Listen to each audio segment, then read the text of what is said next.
It made, it was very easy to try to figure out where to go, and also to dig deeper into that. If you clicked on one of the maps, I know you haven't shown all of that, but you show the changes that have been made and audit logs, and you have a lot of great information there. So I would encourage the public to use this as a resource, because I think it really helps show how we've been progressing and what you've been doing. So I just want to say thank you, because I think this is a really great addition. I have a simple technical question.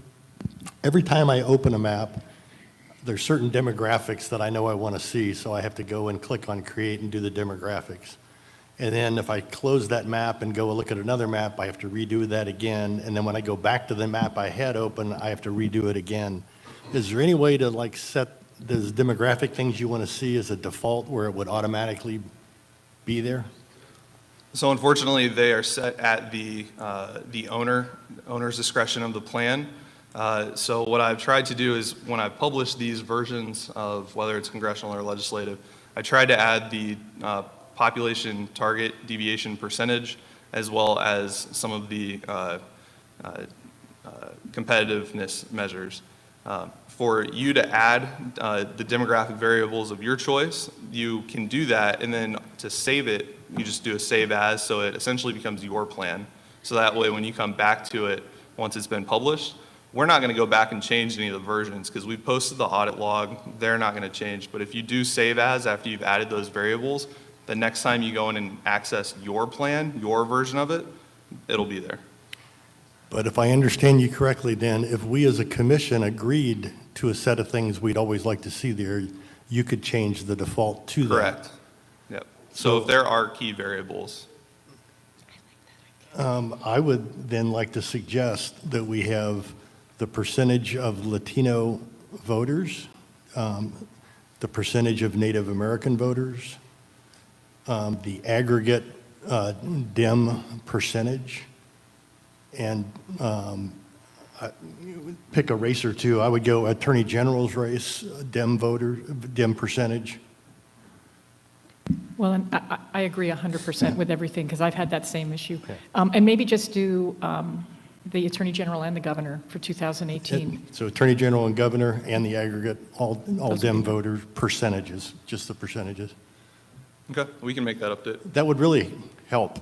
So if everybody's in agreement on that, I think we would like to ask you to do that. Sounds good. Thank you. It would help.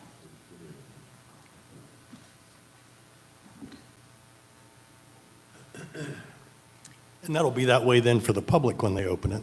Mm-hmm. So yeah, I think that'll be helpful for everybody. Yeah.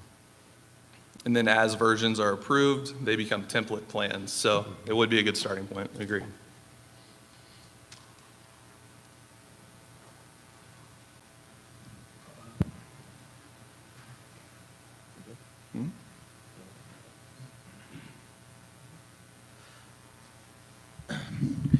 Well, all I'd like to say is that all this good work is a testament to all my staff that came down and joined us this weekend. So I'd just like to say good job, everyone. Timmons, you guys put in the hard work. With that, I will turn it back over to you. Okay. So we are ready to move into agenda item number 7, draft map decision discussion and possible action concerning revisions to the grid map. We have agenda item A, legislative map drawing, B, congressional map drawing. I believe we're going to start this morning with the congressional district map. If there's time, we'll move into LDs. We're aiming to work towards 11 a.m., at which point we'll take a break for a couple of hours to give our mapping team some time to go back and digest the feedback. We'll aim to come back from 1 to 3 to dive into the legislative districts, and then after that convene for some additional thoughts maybe on the congressional district lines and additional staff updates. So with that, I suggest that we start with the congressional district map. And I don't know if you want to walk us through, we have various options. If you want to walk us through the options, we have had time to look at them ourselves, so please know that you're not leading us blind. So we'd like to start with Congressional 3.0. That is what we talked about on Friday, using a base and rolling the 3 changes that we discussed into the map.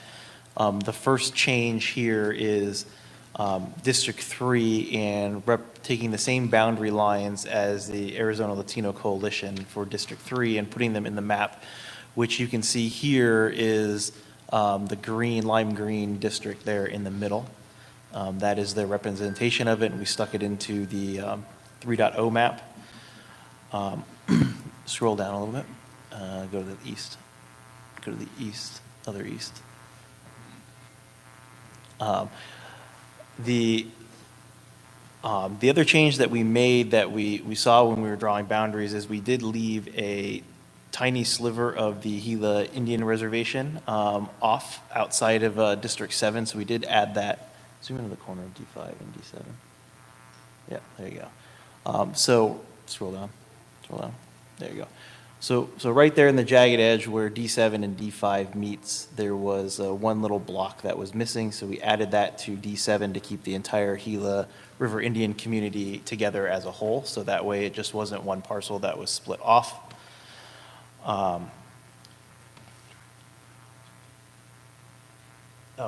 Sorry.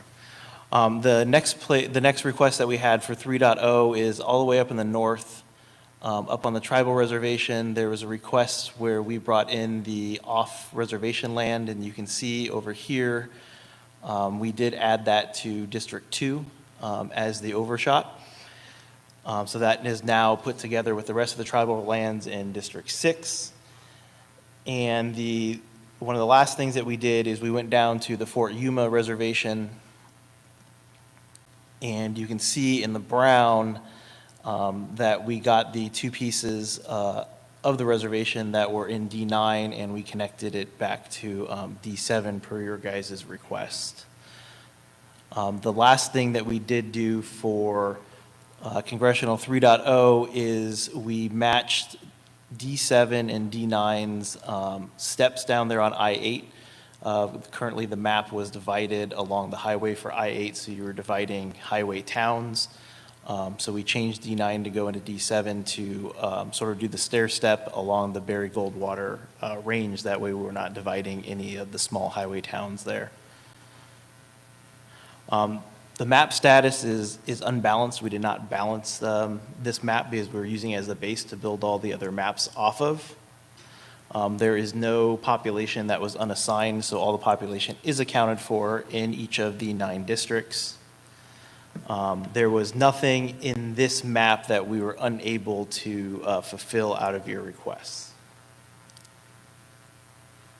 And those are the changes that we made to your 3.0 map, which in turn is what everything else is built upon. So I don't know if you need a motion to accept 3.0 or if there's questions, but that is everything that is in the 3.0 series. And one thing I would like to point out is we started adding asterisks on these plans, especially in the flow chart. That's just to indicate that it is unbalanced. It won't pass integrity checks because we do have some maps that we're going to show today that you guys wanted to see what it would look like. So we only focused the plan on a certain area of the state or within a certain district. So there are unassigned populations for some of these plans. I don't know if we need to adopt 3.0 necessarily unless we're going to, I mean, we could alternatively look at the alternative 3.1 or other ones and adopt one of those. Is that correct? Or, I mean. I would check with legal. I'm not. Well, they're asking if we need to adopt 3.0, but there are other iterations of the map that we could also start from. And so I'm not sure it makes sense to vote to start from 3.0 until we discuss the other options and then vote for a starting point. I'm confused. I think that's correct. I think our advice would be to go through each iteration and have Timmons walk you through them and then decide what to adopt. Does that sound good? That works. Okay, thank you. The core changes that we just talked about, they are all in 3.0, and all the plans are based off of 3.0. So those changes are included in all the subsequent versions that we're about to show. If we can't agree on any of the others, we'll go back and adopt 3.0.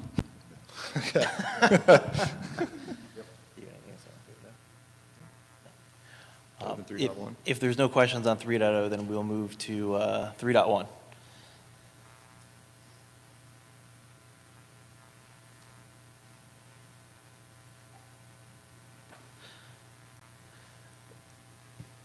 Zoom out to the statewide. Yep.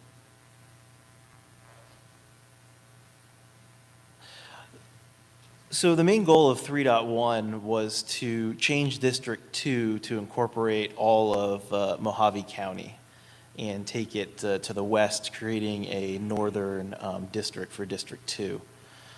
And then remove Pinal County from District 2 and add that to unassigned, and then take District 1 and sort of extend that east, going up to the non-reservation half of Gila County. So in this map here, you can see that we did achieve a District 2 that was all in the north, including Mojave County. Keep the table up there a little bit. The population balance for District 2, we were able to get it to over 977 people, so 0.12 of 1%, so it is able to be balanced there. With that being said, is you can see that Pinal County right now is unaccounted for in the sense that it is that slash through lines in the gray. That is the current population that is unassigned, that if we were to go this route would need to be assigned to a district to be accounted for.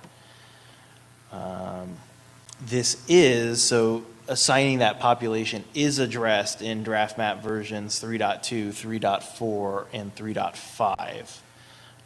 In this request, we were able to fulfill all the requests because the main goal out of this was to draw an entire District 2 that spanned the north, including Mojave County, and to population balance it.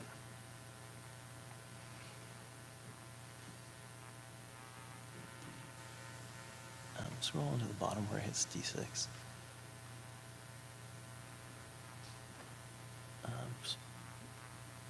The other way. So you can see that D2 then now comes down south, incorporating some of the other southern reservations. And you can see D1 goes into the Payson area, into Gila County there. District 1 is still short of 62,000 people if we were to population balance this. Would it make sense, just while we're looking at this, because we're going to compare it next to the other iteration, to pull up a few more of the demographics, like some of the voting patterns with the key races? Yes. I'm presuming that my colleagues are going to want to seriously look at the performance of this district versus the next version. President 2027. Sorry, percent.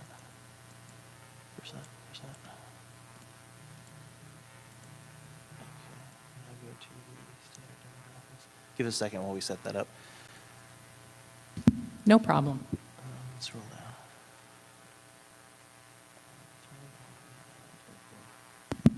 We can all watch how you do it and learn. And 21. I do want to say to the public, I have said how difficult ESRI is. The more you use it, it's really actually pretty friendly. Let's run this up again too. So that way there's not many people in there. Okay, I think that's good. Are there any other variables on screen that would make sense to add right now that you mentioned earlier? The ones we mentioned were the Latino and Hispanic, the Latino and the Native American, the aggregate percentage of Dem winners, AG's race, governor's race, the Dem winners. So yeah, I don't know how quick you could change that on your default, then you wouldn't have to keep doing this like we had to keep doing it last night. It's just turn on one. Yeah, just turn on. Okay. Wait, and Gov 18.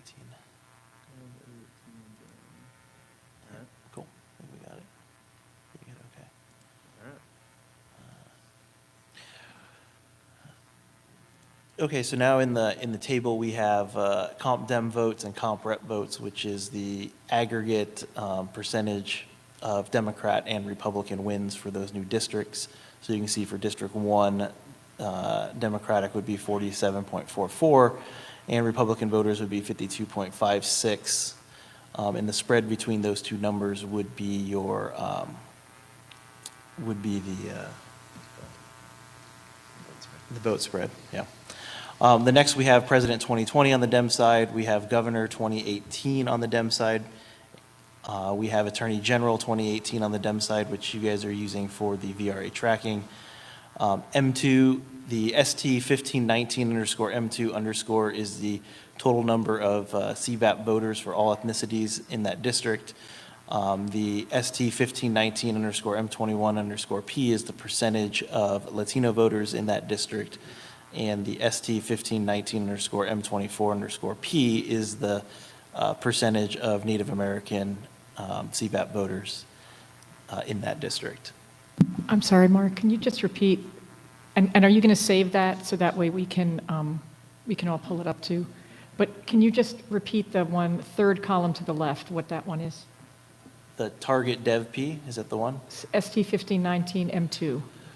That is the overall voters, CVAP voters for that district. So including all ethnicities over the standard demographics. So right there, so standard total citizen voting age population, 2015 through 2019 special tabulation. Yeah, so it's a lot of census lingo, obviously. So for the Voting Rights Act analysis, the key ethnic number they focus on is the citizen voting age percentage as the best available measure of eligible voters. So that is the total number of citizens of voting age, or total number of roughly eligible voters. And then 21 is the Latino percentage of the eligible voters, and 24 is the Native American percentage.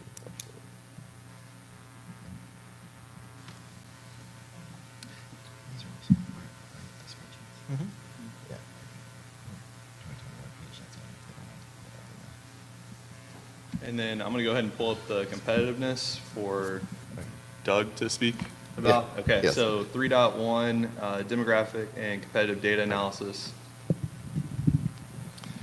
So this is the easy PDF version of the same numbers. So for folks, can you go back to that draft map page, just so people can see how you got there? So if people aren't in the redistricting system, or they just want to see the numbers for one of these maps, they don't have to go into the system and fill in all those forms or fill in all those fields. It is available live on that draft map page that Brian went through before. One of the links, you can see the shapefile, the rest service, then the demographic and competitive data analysis. So all the numbers for each of these maps is available there in just a straight PDF. Go ahead and open one up here. And as you can see, it's the same fields with more common English titles on them. In this case, District 2 is highlighted because, as Mark was just saying, in this test, it was a focus on, can we change District 2 and keep it population balanced? And the other districts we did not balance, so I wanted to highlight that. And you can see the salmon or orange colored cells on the left showing that District 1 and District 9 are out of balance. But you can see the result of this district is total population, Native Americans are 20%. If you go to the right side of the total population window, and then over in citizen voting age, Native Americans are 19%. And then there's our competitive data, that vote spread number and the swing vote counts that we just talked about, along with the Voting Rights Act tracking numbers. So you can get it in the system, as Brian just showed you how to add those fields in, and you can also just get the straight PDF off the draft maps page. And I have saved this version, so if you reload this plan, the variables will be in there.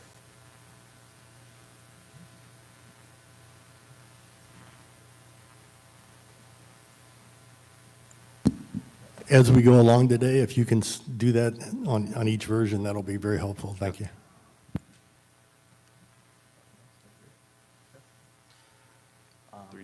Any questions on 3.1 before we move to 3.2? Okay.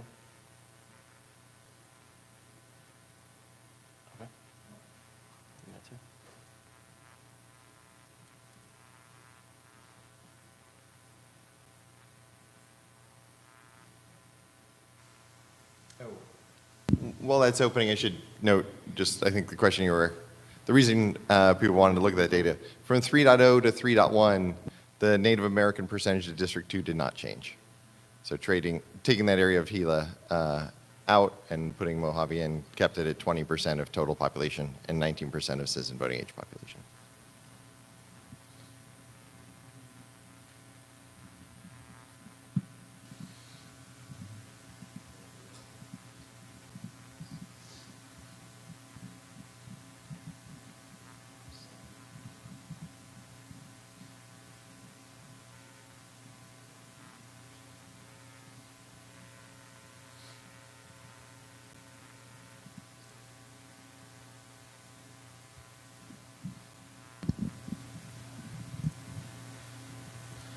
Okay, so here's congressional map 3.2. This builds upon 3.1 that you guys just saw. And the goal here is to actually take 3.1 and balance all the districts. And a move of Mojave and La Paz counties into District 2.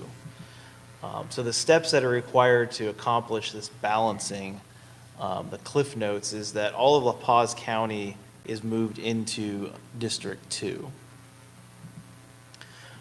District 6 is now going to move north through the Copper Corridor up into Payson, which you can see by the yellow northern part of that district jutting up to Payson.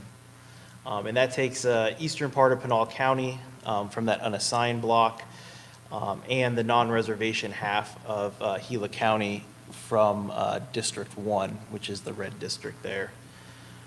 District 9 pulls population from District 8, so District 9 is the gray district there, and it starts to come into the Phoenix Metropolitan, if you zoom in there. And it takes the population from District 8 for balancing. Then District 8, to balance District 8, is going to pull more population out of District 1. You can see that sort of shifts everything to the east. District 1 is then going to pull population from District 4, which is the purple district there, for balancing, and it's going to take Tempe, and it's going to take Ahwatukee to be able to balance it, sort of coming through that corridor down there into the Ahwatukee foothills. District 4 is going to pull population from District 5, so purple is going to take population from District 5, which is the gold for balancing. It takes a lot of Gilbert. And District 5 takes most of that unassigned section of Pinal County, which includes Maricopa, Casa Grande, and Red Rock. And District 5 is in the orange there. The map is balanced for population. There's no population that is unassigned. We were able to fulfill all of your requests, so there was nothing on this request that was unfulfilled.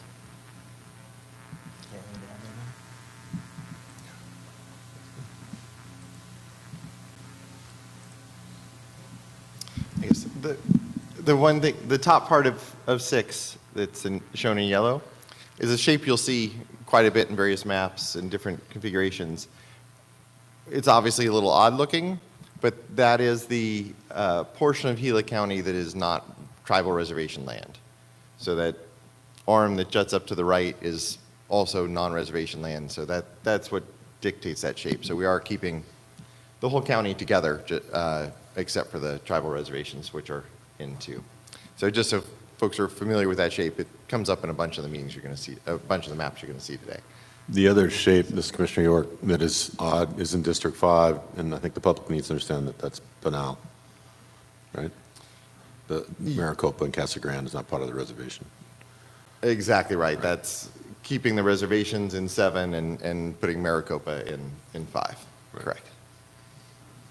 The only piece that is an odd arm that's just driven by population numbers is the arm of D6 coming left into Pinal County, and that's just where we population balanced.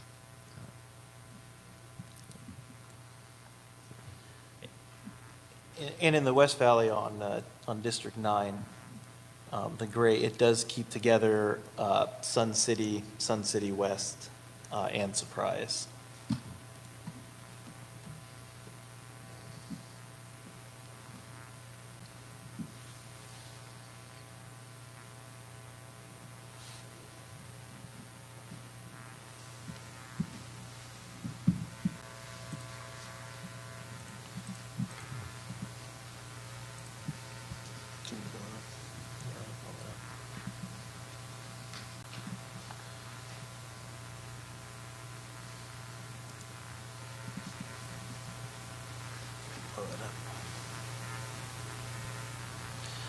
So for 3.2, Brian has brought up the demographic and competitive data spreadsheet.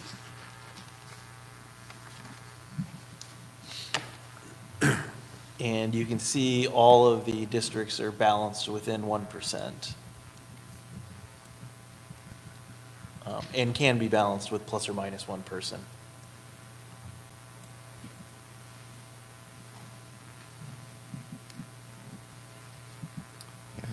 And just for District 2 in this map, the northern district, the only change in that district is it picks up La Paz and it loses the southern half of Gila County, which it had in 3.1. So that small population shift doesn't change its demographics in any notable way, and stays at 20% of total population and 19% of Native American citizen voting age population.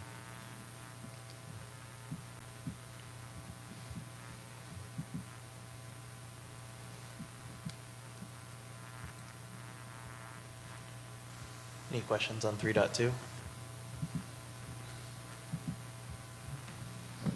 No, I just want to point that the vote spread in District 3 in that iteration is extremely wide. It's 50%. Yes. Something to look at.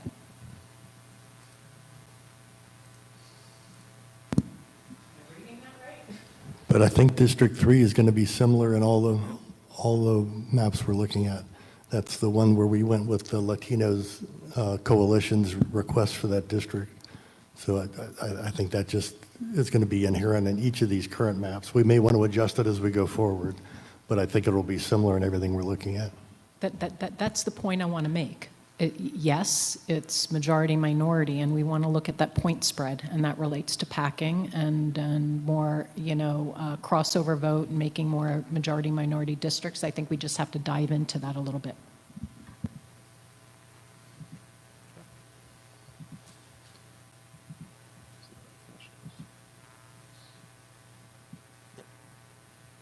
So after presenting 3.2, that finishes that branch of the versions, and we can show 3.3 now. So 3.3 goes back to that 3.0 map and ignores the 3.1 and 3.2 changes. So I'll go ahead and save this. Yep.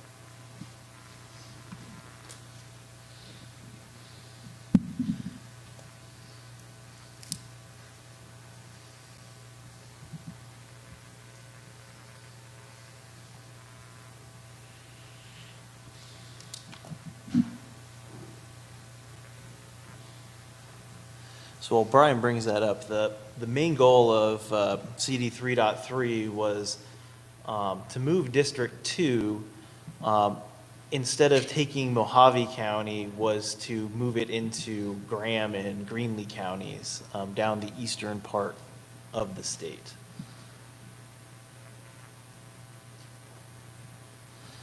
So you can see there the blue District 2.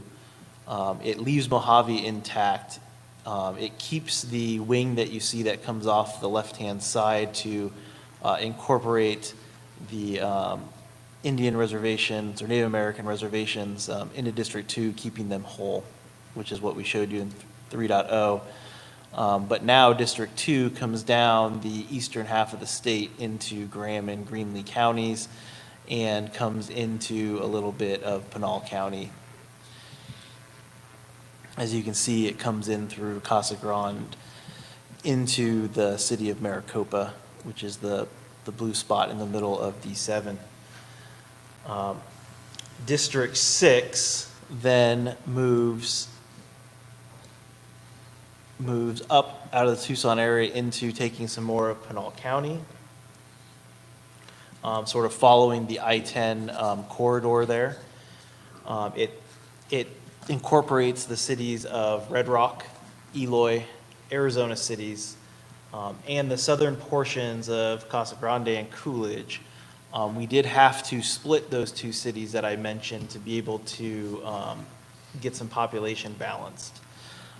This map has all of the population assigned to all the districts for the state, but there is some districts, as you can see, District 1, it still has a 11% shortage of population, so we'd have to come back up to District 1 and balance it because that is currently not balanced, and the map is not balanced. But the main point of this map was to show a different configuration of District 2 coming down the eastern half of the state instead of taking over Mojave County. There was no request that we could not fulfill from the commissioners on this map. The numbers there are on the bottom for the population. You want to bring up the spreadsheet?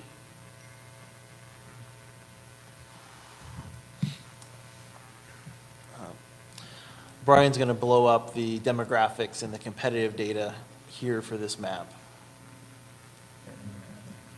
Yeah, the only thing I'd note is, as Mark mentioned, 1 and 9 are not balanced yet, but as we talked about on Friday, it's very clear how you'd balance them. 1 just takes population from 8, 8 takes from 9. They're all right next to each other. So just in the interest of time, we didn't take those steps in order to get these maps done, but it's clear it could be balanced. You can see 1 and 9 are the two districts there that are 11% deviation from perfect balancing.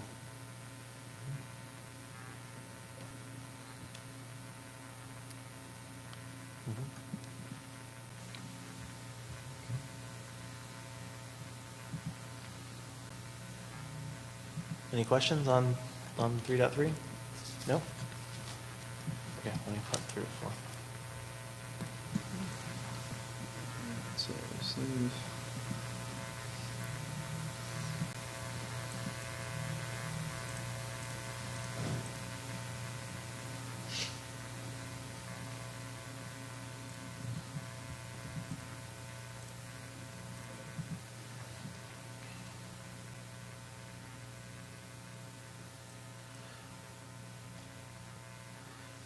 So while Brian brings up 3.4, the main goal of 3.4 was removing the West Valley cities from District 7. If you recall, in the Avondale, Goodyear area, it looked like there was a little notch that stuck up north into those cities from the southern district of District 7.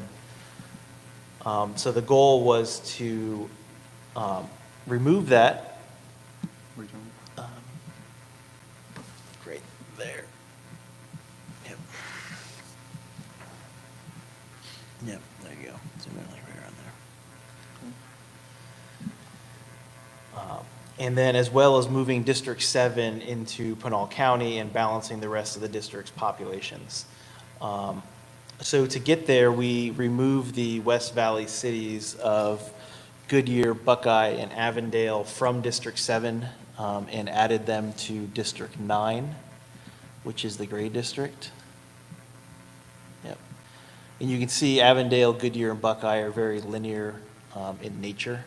So they're a very north-south city. We took Gila Bend and we incorporated Gila Bend by moving it from District 9 into District 7, which is right there where the freeway meets I-8. District 7 will then push into Pinal County.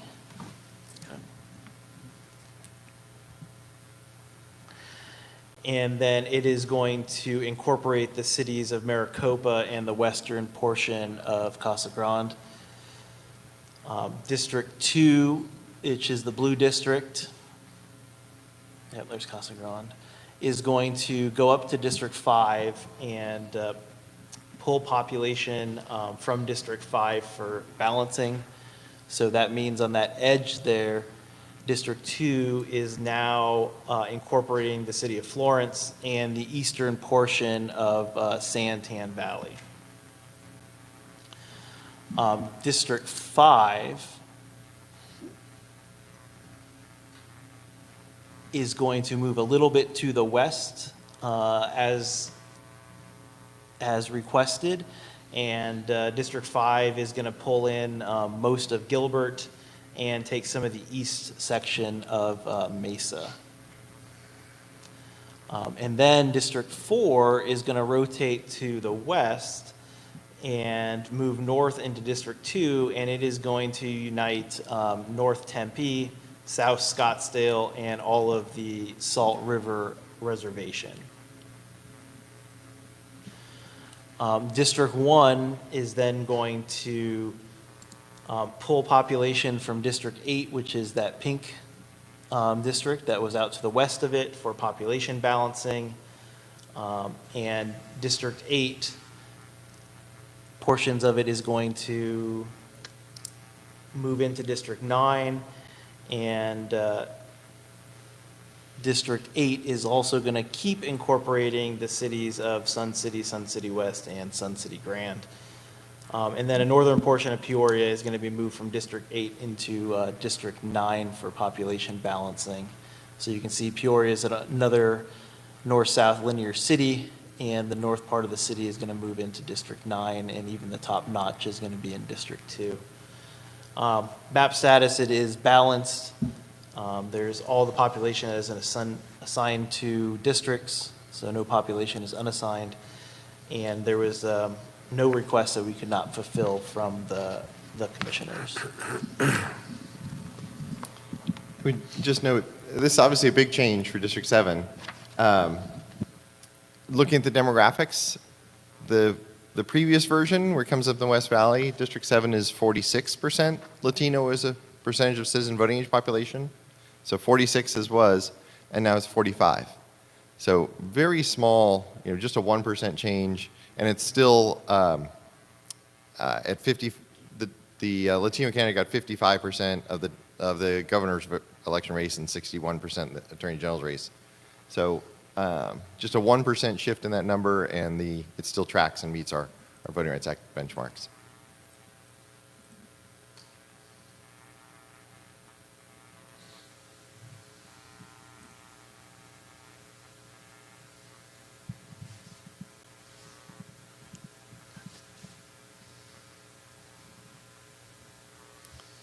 Any questions on 3.4? Did you want to take a look at or you just looked at that with the population? There was nothing else other than what you just said, Doug, right? Say that again? The Voting Rights Act, there was nothing else you wanted to show us on the PDF for 3.4, the competitiveness piece? Yes, you're right. Yes, you're right. Let's bring that up here. For 3-4. Yep, for 3-4. So you can see the biggest population deviation is in District 6 with just over 1,400, short 1,400 people.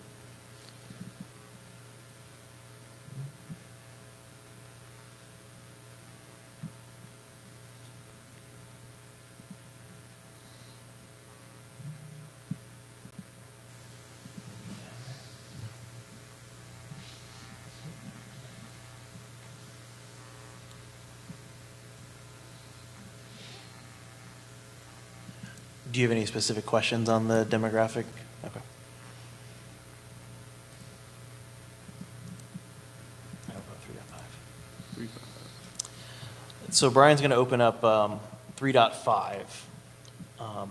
And 3.5 is built off the last map 3.4 as a base.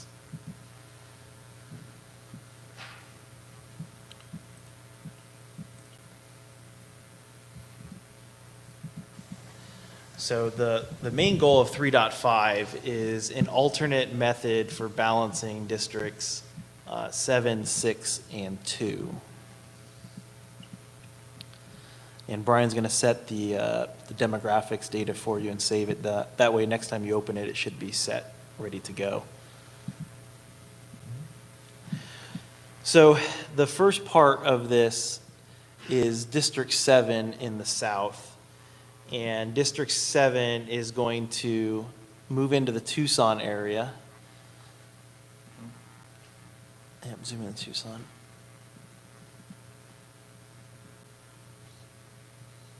So it moves into the Tucson area south of the Rialto River from District 6.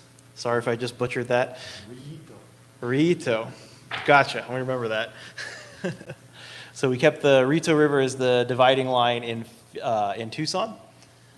And then if you follow the District 6 north, it is going to go into Pinal County, and it's going to take population from District 2. Just zoom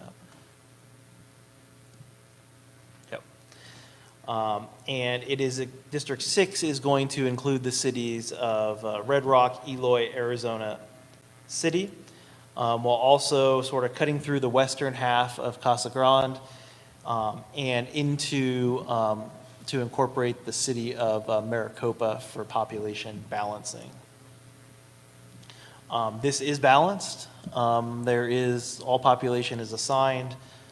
There was nothing that we could not fulfill in this request. And those two things, basically District 6 going north into Pinal County that we just talked about, and District 7 getting divided at the river in Tucson, are the two changes between 3.4 and 3.5. Bring up the demographics.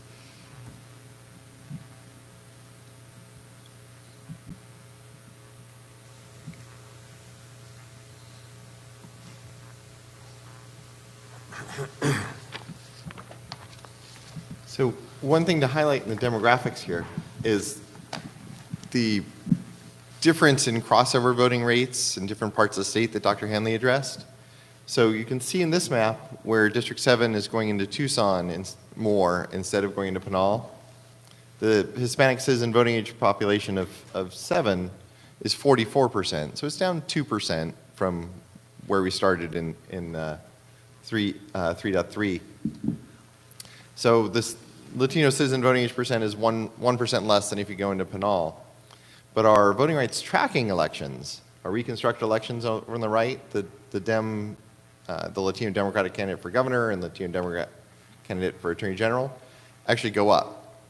And so this reflects that pattern we've seen where there's more crossover voting in Tucson. So while the Hispanic percent goes down 1% more, the Hispanic preferred candidates actually do better in this district. So it's an interesting dichotomy of data as we look at these different options.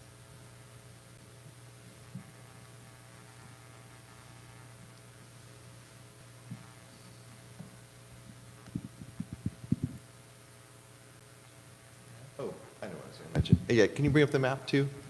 One thing that kind of jumps out when you look at this map is we're getting roughly half of Casa Grande and then going on to Maricopa. So residents may ask, why not just get Casa Grande? The problem is, as the mapping team learned, we worked through this quite a bit. If you take all of Casa Grande, you cut off Maricopa, and it's just floating there, and it would then have to go into 7 or something like that. So in order to avoid having an isolated pocket of quite a few people, we had to take part of Casa Grande and pick up Maricopa. So that's why we take half of a city and go on to the next city. Something has to take that city, and this was the most logical approach under the goals of this plan.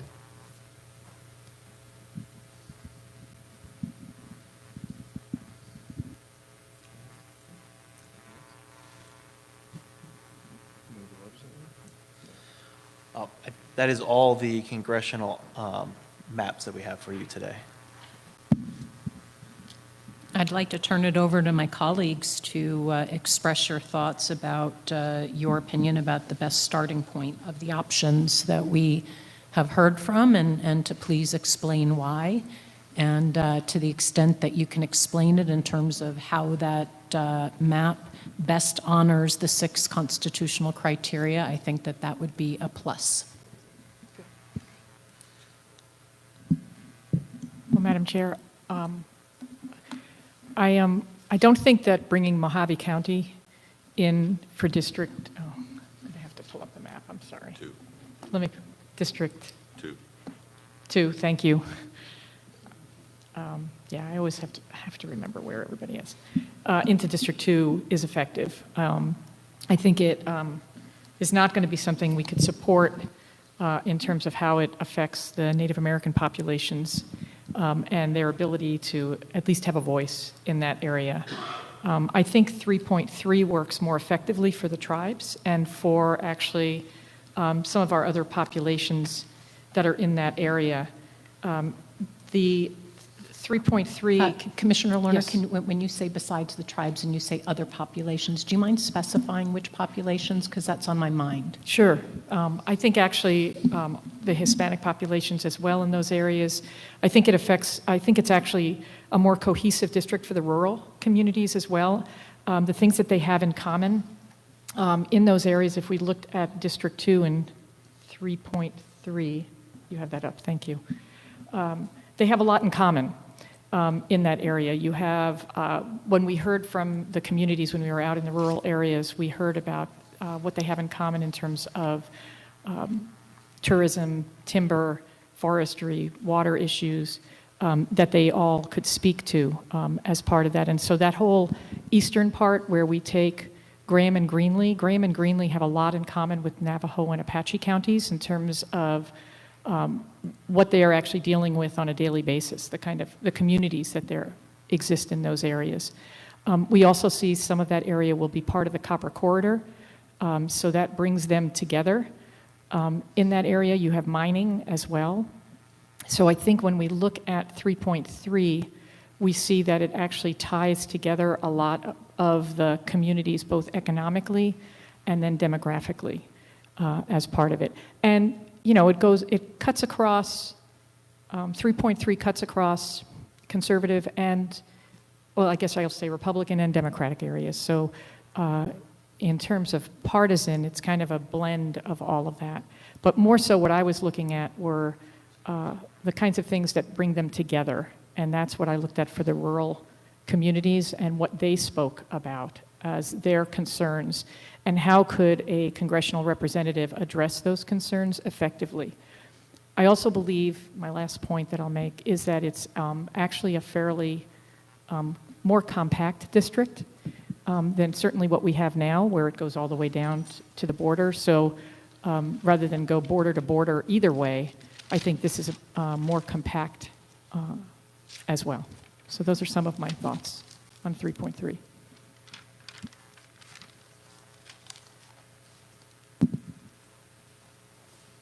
I would like us actually to look more carefully at either 3.2 or 3.5. I think frankly 3.2 with the northern area is all connected because all of the other maps have that northern district coming so far, you know, below Maricopa County, below the Phoenix metro area, and it's the 3.2 just has a much more coherent northern district, and it has a big positive impact on all the remaining districts. So I actually, and when you look at the Native American population, it's identical in this versus 3.3. It's 19% of the voting and 20% of the population in either version. So the impact of the Native Americans on that district would be the same no matter which direction we went with it. But having the western part of the state as opposed to coming so far south with that district too, and then the impact that then has on the remaining districts below, and I just think is really positive.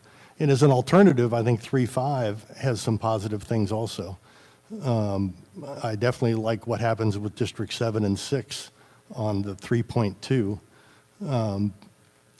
But I would look at either of these rather than 3.3. I would like to know in these different iterations what the Democratic-Republican point spread is In the iteration that Commissioner Lerner has suggested, it's what, about a 9-point, close to 10-point spread. When it gets up to 15 plus, I think there's not going to be a way in which the Native American community is going to be in any way, a majority. I mean, they're just simply not numbers. And so from my perspective, I'm most thinking about how we honor the entire state and also not marginalize those northern tribes. So I want to take a look at the point spread, because I do think how far that spread becomes may be relevant in how well that minority group may be able to advocate for themselves. So it's something we need to keep an eye on.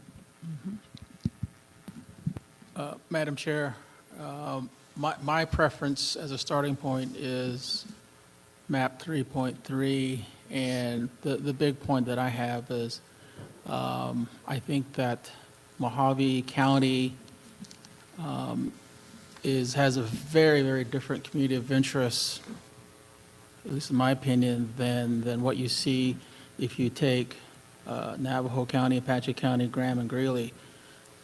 You basically have different tourism possibilities. You have forests on the east side, you don't have forests on the west side, so very, very different communities of interest. And so basically supporting what Commissioner Lerner is thinking, I think 3.3 has a better presentation and better qualities for not only the Native American communities, but a lot of the communities that rely on the Copper Corridor, so namely, Miami Globe, Safford, or Morenci, those have mining qualities, and you do have mining on Navajo, which is obviously, well, unfortunately is going away right now, but they're still heavily impacted and still depend on natural resource activities.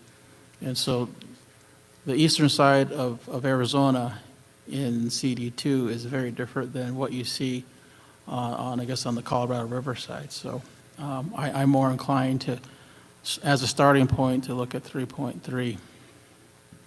Thank you. I'd like to just point out that if you go with 3.3 or 3.5 instead of 3.2, you'll end up with 2 Congress people from the rural northern area out of 9. Whereas if you combine the northern districts, you'll have 1 congressional representative representing the rural area on the northern part of the state. And frankly, I just think that's a far better solution for our state. I think it's a more balanced solution for our state. And I would just say, I think we have to look at, it's not just the geography, but it's the communities of interest. We heard a lot from the folks along the Colorado River about the commonalities in what they had in common up and down the Colorado River, from north to south. So I think we need to take that into account. What they're talking about all along Bullhead City, Lake Havasu City, all of those communities is very different in many ways, and the communities themselves are very different from those over to the east. What the east is dealing with in terms of forestry and their issues of water are quite different than what's going on along the Colorado River, and that's part of what I'm looking at in terms of communities of interest. I just don't see that alignment with those to the west. Kingman, Bullhead City, Lake Havasu City. But you do see a lot of alignment as you head south with the mining communities, with the forestry areas. As we go down, no matter what, we're going to have a big district. District 2 is going to extend. There's no avoiding it as a primarily rural district. So to me, I was focusing on what do they have in common, and so how can their congressional representative best serve them by those commonalities. And that's why I don't think, we're trying to avoid having a district from one end of the state to the other, like we've had in the past, right? We had it going from the north to the south. I don't think going from east to west is going to help us in any way either. But I think the current district, the district in map 3.3 really accomplishes bringing those communities of interest, the commonalities that we heard in terms of their concerns together. And I'd like to point out that you're sacrificing all those areas south of the Phoenix metro area that are suddenly in District 2 again. And so it's you either have Mojave in District 2, or you have a lot of population. You've got Casa Grande and all sorts of population down that has no commonality, no community of interest, no reason, and in fact has been really upset that they've been part of this northern district. So we're just repeating the problem, a little less than last time, but we're repeating the problem if you don't include Mojave up in District 2. But if you recall, oh, I'm sorry, Madam Chair. Can you repeat yourself, Commissioner Meal? Which communities in the south do you feel that are going to be compromised? We've got so many versions that it's confusing. So can we blow up the southern edge of District 2 where it meets District 6 and see what all's down in there? Is this 3.3? Yep, so this is 3.3 that's being shown, and then I can, flash overlay 3.5 on top of it, so you can start to see the differences. That 3.5 goes more northern, including those counties, minus the tribal reservation, and going into more central of the state. But this has Casa Grande in District 2, correct? No, that's 3.3 does. 3.5 has Casa Grande in District 6. 3.5. Yeah, I'm saying 3.3 has Casa Grande in District 2, is that correct? 3.3. Or is it not correct? Yeah. Yes, District 2 includes Casa Grande on 3.3. There's, and then. Which is, Commissioner- just doesn't make, it's just not it's not good to do that. Yeah, just to clarify, so both of them have part of Casa Grande in District 2. The big difference is District 2 has Maricopa, the city of Maricopa in this map and doesn't in the other one. 3.5 has Maricopa and 3.3 does not. The thing I'd like to point out, 3.3 is not population balance, correct? You guys balance 3.2 and 3.4 and 3.5, correct?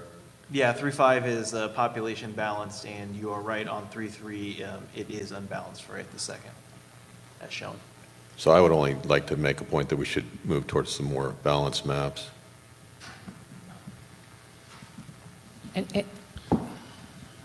Are you saying 3.5 requires District 2 to tap into Maricopa County population? Is that what you're saying? Oh, no, sorry, it's City of the Maricopa. challenges of Arizona. So it taps into the city of Maricopa. The city of Maricopa, okay, Yeah. okay. So the other point is that we're looking at, if you looked at the mining community, we're talking about those areas do extend further south. And we heard from folks, either way, no matter what map we take for the rural communities, we're going to have some communities that don't feel as connected because that's our state, right? We are very large and we have these rural areas. We do have the mining folks that will be connected with 3.3 as we look at that, and they talked about wanting to be part of that copper corridor, that area. These are starting points. I'm not so worried about population balance right now because we're going to make adjustments to these maps as we move forward. So if 3.3 is not population balanced, we know we're going to be making changes to that. So I'm more concerned about the overarching starting point of where do we begin philosophically pulling together those communities that have more in common. So I understand your point, Commissioner Meal, but I feel that what we're doing with 3.3, where we're pulling in these communities such as Safford, we're taking them, we can put Florence. Those are communities we heard about, things like mining, that are similar to things that we heard all across mining and other issues, forestry, things like that, that we heard from other communities on the east side. We did not hear those same things on the west. On the west, they have really different interests, different communities of interests, different economic interests that just don't tie well together to those communities on the east side of our state.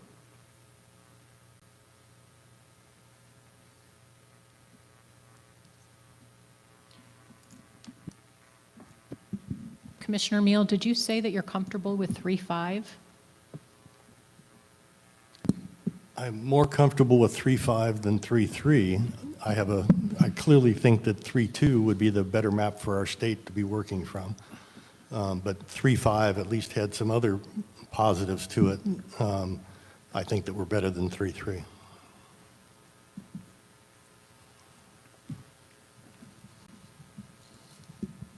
Is it possible to overlay 3.5 and 3.3? What I like about 3-5 is that as a starting point, we're reworking D2, but yet it keeps, that spread within, less than 10 points, which, to me, again, I'm focused on the Native American community and ensuring that they're, going to receive the kind of representation that they're, deserve. But I don't think the Native American community is going to be any different between 3.2 and 3.3 and 3.5. And all of those, they're right around 19% of the voting age population. Right, but I believe the Republican-Democratic spread is different. And my sense is that more of the Native American community aligns with the Democratic Party and so would probably feel a little more represented if that, division wasn't quite as large.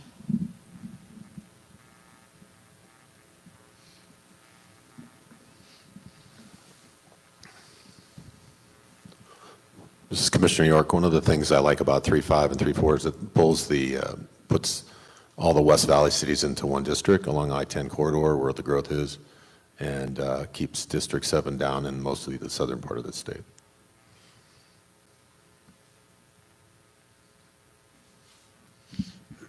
So one of the concerns I have about 3.5, and I know we're just starting points, to me, philosophically, again, the difference between 3.2 and then 3.3, 3.4, and 3.5 is big. Are you taking Mojave, or are you heading a little bit further south? So I support 3.3. I can see where we could do a beginning point with 3.4 or 3.5, because those are similar in some ways, not exactly the same. But one of the concerns I have is how far District 7, you mentioned District 7, Commissioner York, how far it goes into Tucson as part of that, and what it does to the Latino population. So we'd want to take a closer look at that at some point. But again, I know these are just beginning points where we will be making adjustments. It also, I think, maybe adjusts 3.5, adjusts the competitiveness of District 6 as well. And it's just something for us to take a look at. I'm really enjoying this debate, but I also enjoyed too much coffee this morning. So if it would be possible to take a break either now or soon.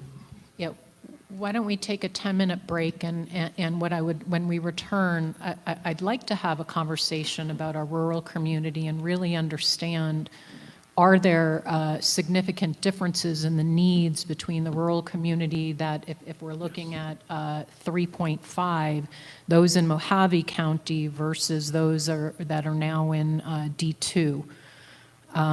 It's a big decision. Do we have, one representative for our majority, rural areas, or two? And it makes a very big difference on the rest of the map. So let's take a 10-minute break and we can think and come back. But I want to talk about it from the lens of these different communities of interest. 10-minute break.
Okay, I think we're ready to dive back in. And I think we were in the midst of debating the options for CD maps. And I do want to give one update. 3.4 on this flow chart, when we originally presented the options, did have an asterisk next to it, and that was an oversight by myself. I have updated this flow chart. The description later, lower down on the page, it is able to be submitted and pass integrity checks as it stands right now. And the only discrepancy currently on the website is if you look at the Congressional Series 3 audit log, which we'll update to remove that asterisk. But the descriptions and everything that we discussed earlier is still valid.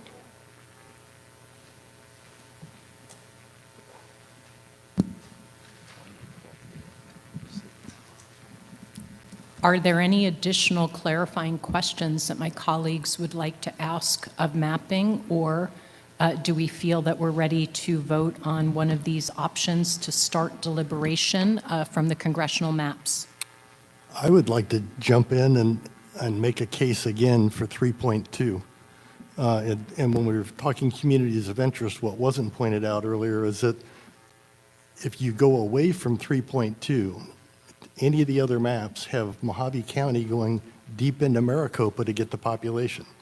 So, I mean, it's between Casa Grande being in 2 and the quote river district not being much of a river district, it ends up going deep into Maricopa. So I just think the state is better. And ironically, we pack more Republicans into the district the way I'm suggesting it, which has to help everybody else on the rest of the state. So I would actually like my colleagues to seriously consider adopting 3.2 as our starting point, and I make a motion to that effect.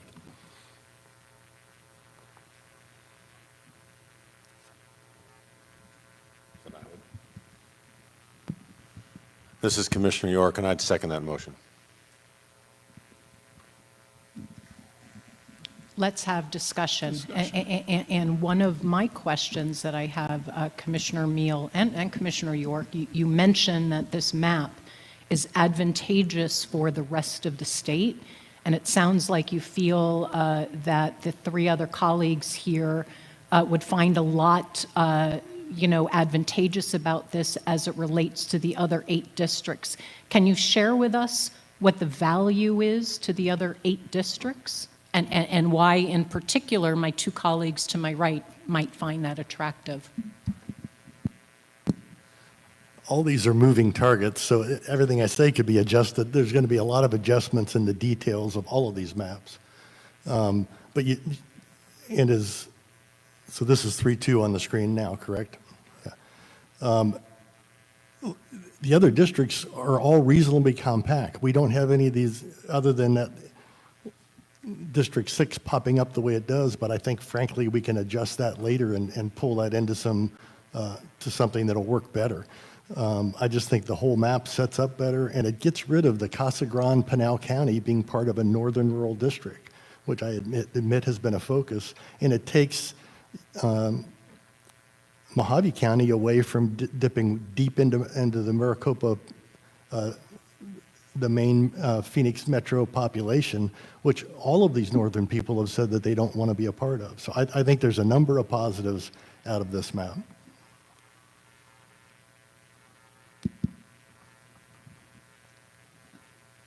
Madam Chair? Please. Before we went to session or break, I thought one of the items that we were going to discuss, and maybe we're discussing now, is just the rural nature, kind of what is being rural. I thought that was one of your thoughts, and yes, yeah, I think that's something that's important. I also, want to raise, the Voter Rights Act report and analysis that I think our legal team is working on, because we also have to keep that in consideration, especially for the Native American communities. They fought very hard, to be at the table, and there's some favorable court rulings out there that do favor tribal communities as a community of interest. I think we need to understand that. But getting into the rural nature of what we see in front of us, if you look at 3.2, I think that, and Commissioner Lerner did speak to this, there's If you look at the west side of the state, particularly Mojave County as it borders the Colorado River, granted, they are heavily involved in tourism. I think tourism primarily is the biggest community, and frankly, if you look at south of Lake Havasu, I know that the Colorado River Tribe and Parker down south to Yuma is heavily agriculture. And if you go Lake Havasu up to perhaps Bullhead City and maybe Henderson, I think that's more of a retirement community for California.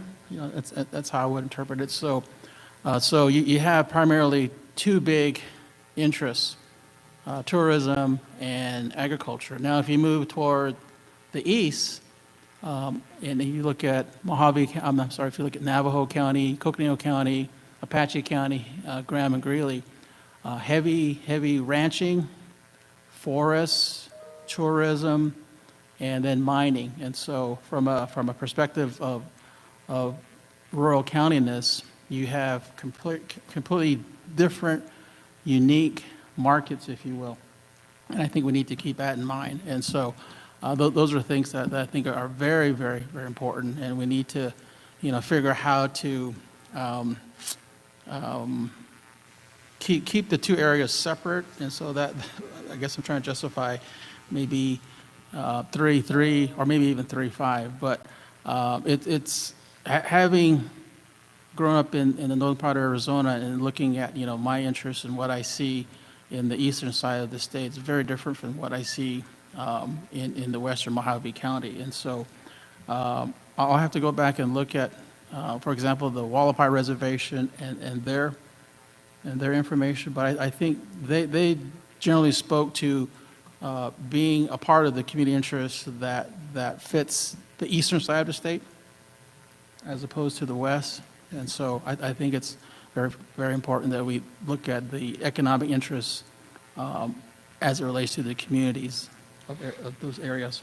But Vice Chair Watchman, how can you maintain that Mojave County has less community of interest than the city of Maricopa or Casa Grande to the northern part of the district? I just don't think that holds water. Yeah, and likewise on the other side, we're going to have to, because the rural counties just don't have enough population. One of these districts is going to have to dip into the greater Phoenix area, Phoenix Valley area. So, do we do it from the west side of the state or the east side of the state? And so that's obviously our challenge and we have to deal with. And so I'll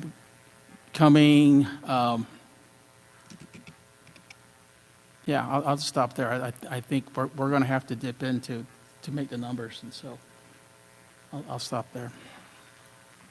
The other point I just want to I'm just looking at the demographics as part of that. Thank you for getting those all prepared for us so we can pull those up. But we are looking at the fact that we're going to have to pull in some districts from rural areas into Maricopa County and into the Tucson area. And if you look at 3.2 and then take a look at District 9, what you're doing is essentially taking the Colorado River all the way over into Maricopa County as well. And so either way, what you're doing is you're going to be disenfranchising somebody in terms of that. Because those folks who are going to be in that area of District 9 and are then going to get pulled in all the way over to western Maricopa County are not going to feel connected with that. So as we've said, there's always going to be a problem as part of that. And I just don't see, when I look at the numbers in District 2 and think about the tribes there with almost a 58% Republican swing in that state, in that district, and then have the Native Americans who tend to vote Democratic, I feel that they will be disenfranchised, more so than if it was a more competitive districts. And obviously, that's what our goal is. We'd love to see more competitive districts throughout the state so everybody can have that voice. But I also looked at, besides District 2, I'm looking, and I know things will change, of course. Every map that we pick is going to be modified. but I looked at District 9 as well in that case, and that's sort of equally unbalanced, and also could potentially affect some tribes in that area as well, but also Hispanic communities.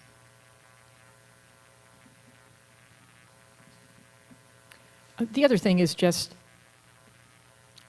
as a point, just in general, right? Travel, right? Being able to address the concerns of everybody in that district. We know how difficult it is to go north-south. You have Phoenix in the middle, so you could, from a congressional perspective, you're hitting up north and south. In this case, east-west. You're having a lot of land to cover to effectively represent La Paz County, and then head over to Window Rock, and then head down to San Carlos, just as examples of different places to go. It's going to be incredibly difficult to travel around that and adequately represent the people over in Eager and then the people over in Lake Havasu. There aren't easy ways to get from place to place as part of that. So that's just another little piece.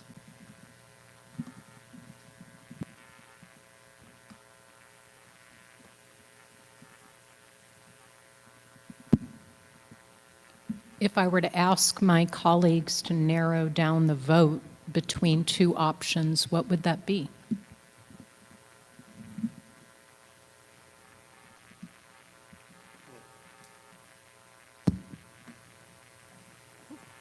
We do have a motion on the floor with a second. Should we vote on it? Okay. We have a motion to approve map, what is it, 3.2? 3.2. Any further, we have a motion, was there a second? Yes, okay. Any further discussion? Vice Chair Watchman, No. Commissioner Meal, Yes. Commissioner Lerner, No. Commissioner York. Yes. Commissioner Newberg is a no, and with that, we will continue the dialogue. Is there another option that my colleagues would like to offer up? And I'd like to clarify that my opposition is not to the concept of the map. I'm actually quite drawn to the concept of the map. My concern has to do with the spread of the partisanship and representing many of the communities of interest that lie within what seems to be more than 50% of the geographic area of our state. And so as we approve a starting point, I'm not at all opposed to moving the lines in other directions that may, tap into some of these ideas. So with that, any other proposals for a starting point? Commissioners Lerner and Watchman, I would just ask you a question, which is, we can sort of go through the same thing with 3.3 and probably end up in the same place. And the compromise map, I think, is 3.5. Would you be willing to go with 3.5? Yeah, I think you're correct, right? 3.3 would be our preferred alternative, just as yours was 3.2. If we know that we're going to end up with I almost want to, just for the sake of the record, go through the vote, but then move to 3. I also do feel that we could do a compromise. So I'm going to propose 3.3. A motion. That's my motion is to, thank you. I move to approve map 3.3. Do I have a second? Vice Chair Watchman seconds. Any further discussion? Vice Chair Watchman, Aye. Commissioner Meal, No. Commissioner Lerner, Aye. Commissioner York, No. Commissioner Newberg is a no, and with that, the motion fails. And so we'll entertain another motion for a starting point. I move that we approve map 3.5. I will second that motion. Any further discussion? Vice Chair Watchman, Aye. Commissioner Meal, Aye. Commissioner Lerner, Aye. Commissioner York, Aye. Commissioner Newberg is an aye, and with that, we will start our deliberations with a 3.5. Thank you, mapping team, again for providing so many provocative and helpful choice points. Could I ask the mapping team to pull up the spreadsheet that you had before, so we could just take a look at that now that we've approved that? Please.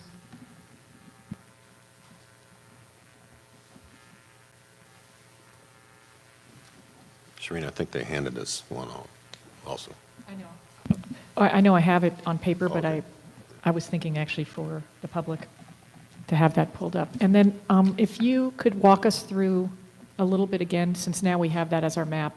We walked through it at the very beginning, but if you don't mind reviewing that one more time briefly about a little bit about the breakdown, the VRA piece, and then the competitiveness piece.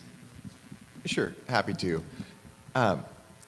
So on each of these spreadsheets, they're all laid out with the same information. You get the district numbers, the total population numbers on the left. As you can see, as Brian's mentioned, this map is balanced, so none of the percent deviation cells are highlighted as being out of balance, so we're good on that. The middle section is total population, we talked about. Then we get the citizen voting age population numbers. Those become the focus of the Voting Rights Act, so when we talk about if a seat is compliant with the Voting Rights Act, especially from the Native American side, as the commissioners have mentioned, we're not going to get anywhere close to a majority Native American congressional district, but it will be more of a focus of that on that number in the legislative maps. And so that's where we're getting that is the section, I guess the fourth section from the left called citizen voting age population. Those are all pretty straightforward. You can see the percentages. One thing to note, and this becomes more relevant as we get into competitiveness, the numbers at the bottom were their counts, so the total citizen voting age population, the total population, those are a sum of everything above them. But the percentages are not an average of the people above them. So those are just the statewide total percentages. So for example, Latinos are 23% of the citizen voting age population in the state. We pull that separately. We know it from the system. You can't calculate it from this table, which becomes relevant when you get to competitiveness. And the vote spread, we've talked about, that's the difference between the Democratic votes versus Republican votes for our aggregated 9 elections. So a good measure of the spread on that. And as you can see, as we just talked about by Commissioner Chair Newberg on that vote, in this map, we're at 8.1% spread in that District 2. In the 3.5, it was about 16% spread. So this one, it's not in our 7% range, but it's much closer than District 2 in 3.5, and 3.2 was. Then the Dem wins and Republican wins, this is the one where we probably get the most questions. So that's the number of those 9 elections that each party won. And this is the idea that Professors Duchin and Wang talked about if a district swings in at least one of those 9 elections, and preferably 2, it shows that whatever the spread is, the voters change depending on who the candidates are, which is kind of the idea of elections, right? So ideally, a competitive, you can see District 1, the Dem won 4 times, the Republican won 5 times. That seat obviously is highly competitive and flips back and forth from election to election. But where we get down to the bottom and you see 5 and 4, again, that is us pulling from the statewide database. Each of those 9 elections has a different number of votes cast in different districts. So you can't get 5 versus 4 at the bottom by adding up the numbers above or anything like that. It's one of the confusing numbers in this process. The number 9 comes up all the time just coincidentally. There are 9 elections that we're looking at. There were 9 congressional districts, and actually the redistricting tool shows 9 districts at a time on a screen. All those 9s are coincidences. We didn't. The number of elections we're looking at is not 9 because there are 9 districts. It just is a coincidence. So the numbers, the statewide numbers are just there for comparison.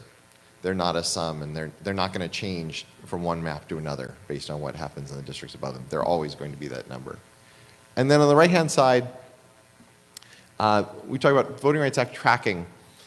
This is the idea in the voting rights numbers that you've received and the analysis you've received, for Native Americans, we have a pretty good sense of, especially on the legislative side, of the citizen voting age percentage that it takes to elect the preferred candidate, and our target for that are trying to, if we can't get over it, just because of population numbers, to get as close as we can to it. On the Latino side, we get a lot more variation in performance and crossover voting, as Dr. Hanley talked about a lot. So her guidance was not to follow the citizen voting age percentage number as much as these two tracking elections. So if we're in a heavily Latino area, congressionally we're looking at districts 3 and 7 on these maps, does the Latino preferred candidate, which is the Latino Democratic candidate for governor in 2018 and the Latino Democratic candidate for attorney general in 2018, win? And so in this one, you can see District 3, if you go across, we're getting 68.9% and 73.9%. So yes, the Latino preferred candidate, as determined by polarized voting, did win that race. Same thing with District 7. If you go to citizen voting age population, it's only 44% Latino. But when you get over to the far right to see how the Latino preferred candidates perform, it's 58% for the Democratic candidate for governor and 65% for the lieutenant governor. So, I'm sorry, for attorney general. So that's the way we're looking. Where there is a high Hispanic or Latino citizen voting age percentage number, especially if it's close to or around 50%, it's not so much is that 49% of citizen voting age versus 51%. It's more, if we have a significant Latino population, does the Latino preferred candidate tend to win? So the right-hand tracking columns are where we are focused.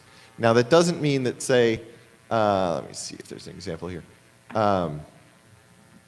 In some of the maps, especially in the legislative maps, we don't really see it here, you'll see the Democratic candidate for attorney general win in a seat that's only 5% Latino or something.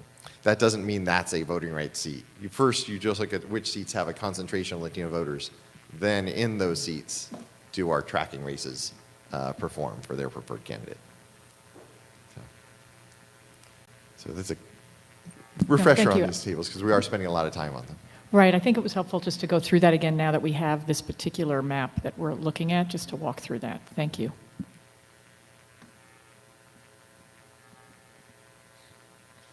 Yeah, and to your point about this particular map, just to summarize, so we've got, on the competitive side, it's the swing seats are actually really easy to spot in these tables because you're just looking for anything that's not a 9-0. So we've got District 1 is almost perfectly competitive, 4 versus 5 on the swing measure.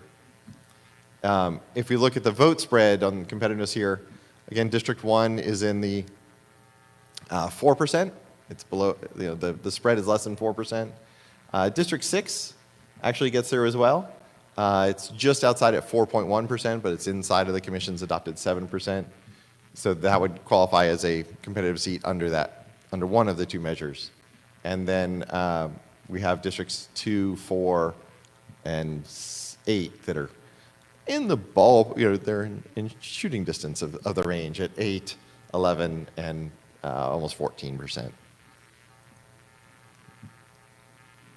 But in looking at, and I appreciate going through that, we can see that it's pretty partisan in terms of, we have basically District 1 in this particular map, 3.5.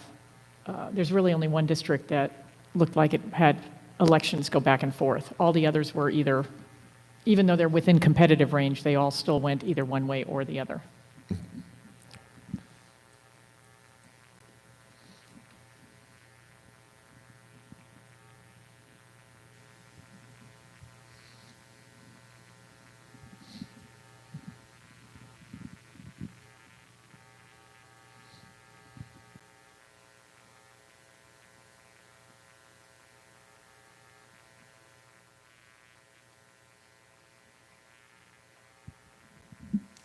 So at this point, would it make sense to bring up the map and for us to begin to share thoughts about moving the lines?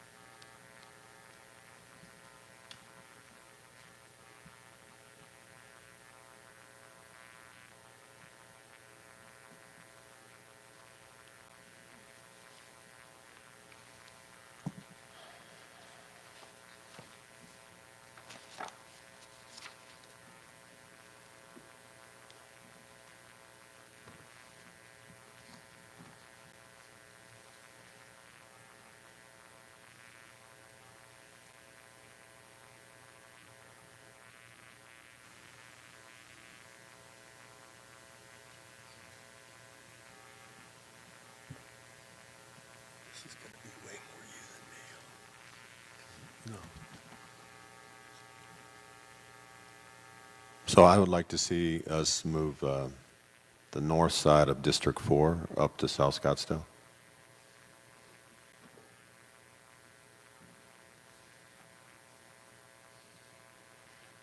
That has more in common with Tempe, I believe.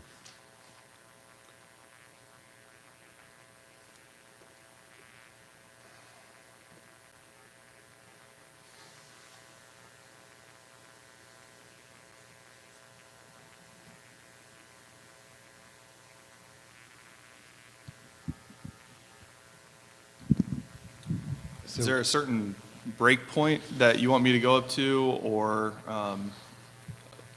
for starting point, assign all of Scottsdale? I just think that to- Camelback Road, as it moves through, that's the entertainment district north boundary.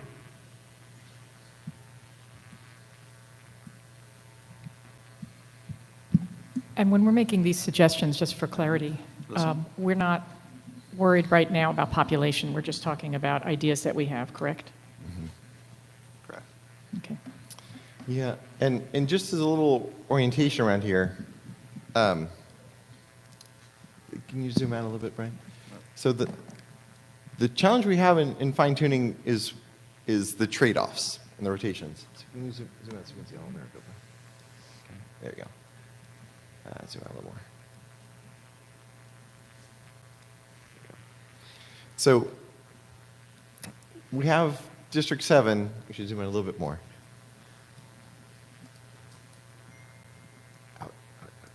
Seven Southern State. So we've got District 7 and District 2 kind of, it would be very tricky. There could be ideas the commission can ask us to draw, but it would be very tricky to rotate anything outside of Maricopa. So because of where 7 and 2 kind of are set now. And so within Maricopa County, as we're looking to trade population, we have to, unless the commissioners have direction about how to rotate around outside, we're really needing to know how we want to put people into one and out of the other. So as we look at moving the boundary of District 4 north, in the past we would have simply said, well, District 5 will shift in and take it and balance that. But now District 5 can't really move in because the eastern border is hard to move, because then we start hitting 2 and 7. Yeah, I had you moving District 1 west into 8 and 8 around a little more into 9. Yes, you got the right idea there. The challenge is, where does 4 give up population? And Because can I ask, as those move west, eventually 9 is going to have to take from 4. So it's really easy. We can very easily trade between 1, 5, 3, in there. And between 1 and 4, if it was possible to trade off, but we have that reservation there as the challenge. I don't think that Papago Park area in 4 is necessarily part of Tempe and South Scottsdale. I mean, so if you're needing population on that middle west side of Papago Park in D4, I don't know if there's any people there, can though. flip. Up north, yeah. Northwest corner, You're talking about right along the border of 1 and 4? Northwest corner up at the top area. District 4 there along the river, goes right along the 202. Right there. Uh-huh, exactly. That's typically been more in the Phoenix area.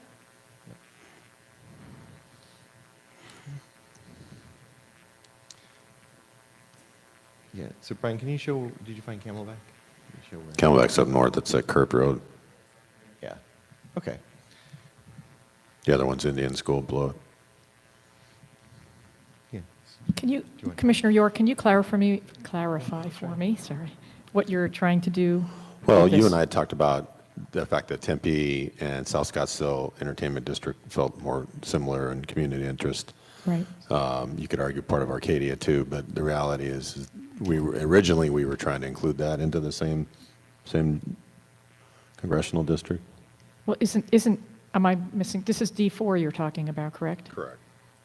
Am I looking at the wrong one? It seems like it's already there. No, it goes across on Thomas. Are you talking about on the west side? Well, in the northwest corner. that northwest corner. So how far are you talking about going up there Well, to you could either go up Camelback? to Camelback, or you could go up to Indian School. I just thought we should include more of that entertainment district, which is sort of, Could certainly go up to Thomas. it's at Thomas currently. Right, but it moves down a little bit if we went straight across. Yeah, to the chair's point, you're exactly right. If we can move D4 north east of a certain road and move D1 south west of that road, we can trade populations between these two, and it's a straight trade. And Brian can actually look at that right now. So, is that going to Camelback? That seems to me to make sense. Well, you move, yeah, I wouldn't move it that far west. Right. Is there a border you think of as the western edge of the entertainment district in South Carolina? Sort of 68th Street, probably.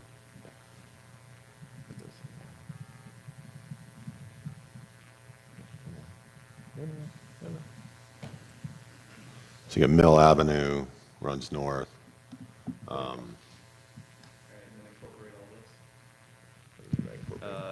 And then add all of District 1 that's within the yellow, that's on screen. Yeah. Correct. Oh, because we're going to have to bring one south, so we don't want to cut off where we're going to come south. Is it true? I guess I'm not sure that we need to be doing this move. Because I think we still have what we basically were looking for prior to that, which is the combination of West Mesa into Tempe and parts of South Scottsdale. I'm not sure that we need this additional piece to move into District 4. Because District 4 right now is pretty balanced. And this would impact then District 1 and probably impact the competitiveness of District 1 as well. Right now, District 1 is very competitive without making any moves. And if we take that piece out, that will make it less competitive. So I guess I'm just not sure. Since it's pretty balanced at this point, District 4 seems like it's pretty much what we had been talking about prior to that, having parts of the western parts of Mesa, parts of Gilbert and Chandler, and then South Scottsdale and the Salt River Pima Maricopa Indian community. And without making any changes, that if we make some changes, then District 1 will be less competitive than it is right now. And right now, it's a Republican leaning, but very close. And I see that as an advantage to seeing that it's within 2 points. So it's almost as competitive as it can be. So I don't think I would necessarily support that move. Yeah, and just to kind of provide information for your discussion too, we're trying to figure out how far south District 1 would need to come to offset moving District 4 north.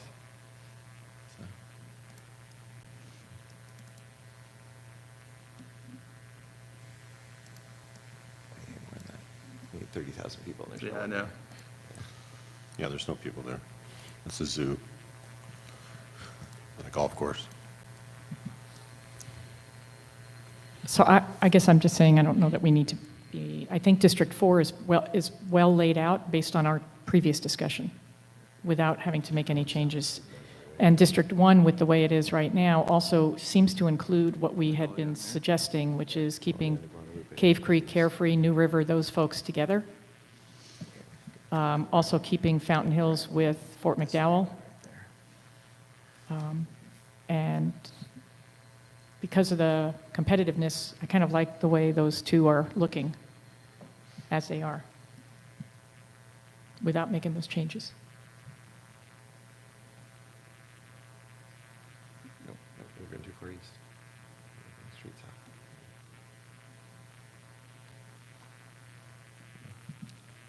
I have a whole separate thing I'd like to bring up at some point when it's appropriate. I do want to say that in my conversations, I don't see the D4 general area as being, considering that Papago Park area as it butts into Phoenix as part of their logical community. I mean, it's not a major touch point, but I still see that as an area that could maybe be moved around depending on needs. Well, into D3, you could move that area. Well, and one thing you're saying, we're not there yet in terms of balancing the population, but if we pick up all that Scottsdale territory, to balance it, we're already down to Guadalupe. Yeah, District 1 that coming all the way down, doesn't work. and we have to go farther. We're still short. Okay. Did we go over? Yeah, District 1, we're over by Oh, okay. So not quite all the way to Guadalupe, but we're close to it. Yeah, but that cuts off the west side of Tempe, so that, Yeah, we're definitely picking up Tempe population, not just And Phoenix. Papago Park is This way part too. of both Phoenix and Tempe. They both have controlling pieces of it, but like you said, there's not much population in there. So, Oh, yeah. Oh, came back too far. Yep. can I bring up a completely separate issue? sure. Would that be okay? So I'm going to go back to the Latino Coalition map, District 7, and then compare it to what we have in this map with District 9. In both cases, we are actually taking rural areas and moving them into Phoenix, into Maricopa County. And I'm going to suggest that since we accepted District 3, though I think we can certainly talk more about it, because I know, Chairwoman, you mentioned about the, what was it, the spread, the 50% that you mentioned. So certainly we can talk more about it. But we were very quick to dismiss District 7 because it actually extended into Tolleson and said we shouldn't be having it go all the way up to Maricopa County and pulling population up in there. But in this current configuration of the map, we have District 9 doing that. Tolleson is, I know it looked odd, but Tolleson, the way that District 7 map was designed was to just take a slice of a very very diverse city, Tolleson, which is not growing to the extent of Buckeye and other western communities, and include that in District 7 to try to balance the population for VRA purposes in there. Tolleson has very distinct boundaries, as does Avondale. Neither one of them are growing to the extent of the others. They are compact Latino areas, which is why they were included in the Latino Coalition map. So I think if we take them out, we're going to have to take a close look at what that does to the majority-minority district and see whether that still works. And right now, with the way District 9 is going in and pulling, I think we're in the same boat, right? Where we are also working on pulling in parts of Maricopa County, and in this case, taking areas that are high-growth areas, Buckeye in particular, we've talked about, into the rural District 9 that's there. So I guess what I'd like to do is make a suggestion that we either go back to taking the original District 7 that was placed in the Latino Coalition map, put that back in here, or go back to the Latino Coalition and ask them to give us an alternative, which would also include what we would do with District 3. Because, We could Right. we could add Tolleson to District 3 easily.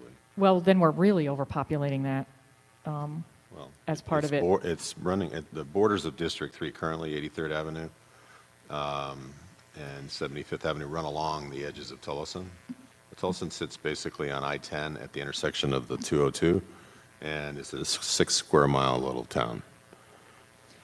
The thing is, that doesn't solve the District 7 problem of what they did. I mean, I guess I feel like No, what we did. I would agree with you, but it Yeah. is right there closer to District 3. My issue, more than anything, is that I just don't see how anything along the I-10 corridor has any relevance to Tucson or Yuma. It's two totally different communities of interest, 3 actually. You have border complexity and river issues, and the communities up along I-10 are all about growth, zoning, and the ability to add jobs in the Maricopa County area. And I don't disagree that there's differences with that, but I have the same issue with District 9. in the terms of that. I don't see them as being connected, and I feel like we can't, and in those cases, they're actually taking, we've talked about Buckeye wanting to be connected to the valley, and District 9 right now, and Buckeye is a very big growing area that's getting more and more connected in terms of some of the economic, the work that's going on there to the valley, whereas the other piece was really just taking a slice of a community that would be very connected to the other communities that it would be part of, because it was really just taking a small part of, it was taking Avondale and Tolleson. It wasn't taking Buckeye, because, and it was keeping Buckeye connected to the rest of Maricopa County. Yeah, but Avondale and Tolleson are on the west side. Aberdale and Goodyear and Buckeye are on the west side of the Aquifer River there, where Tolleson's on the east side of it.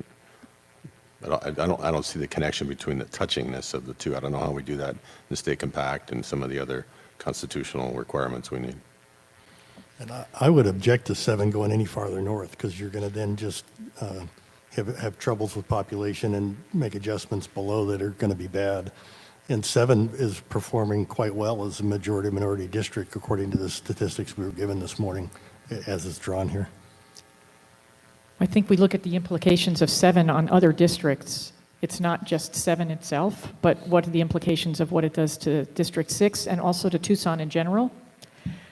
It basically means that Tucson doesn't really even have, it's split, and it doesn't really have, it should have different representation the way it is right now. And if you look at the way that District 6 is laid out, that is not going to be something that's going to be amenable to sort of the needs or interests in Tucson, where you're placing it again. What you're doing is basically splitting Tucson into 2 with 2 very rural districts, not acknowledging what is going on there, the work that's there, University of Arizona. You're connecting them to 2 very rural, very different districts in that area. So it's not just District 7, but it's also the impact on District 6 and on Tucson that I am concerned about.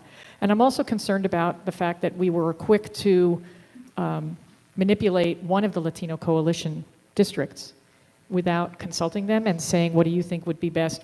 If we do have questions about Tolleson and Avondale, then let's go back and ask them and say, can you give us an alternative?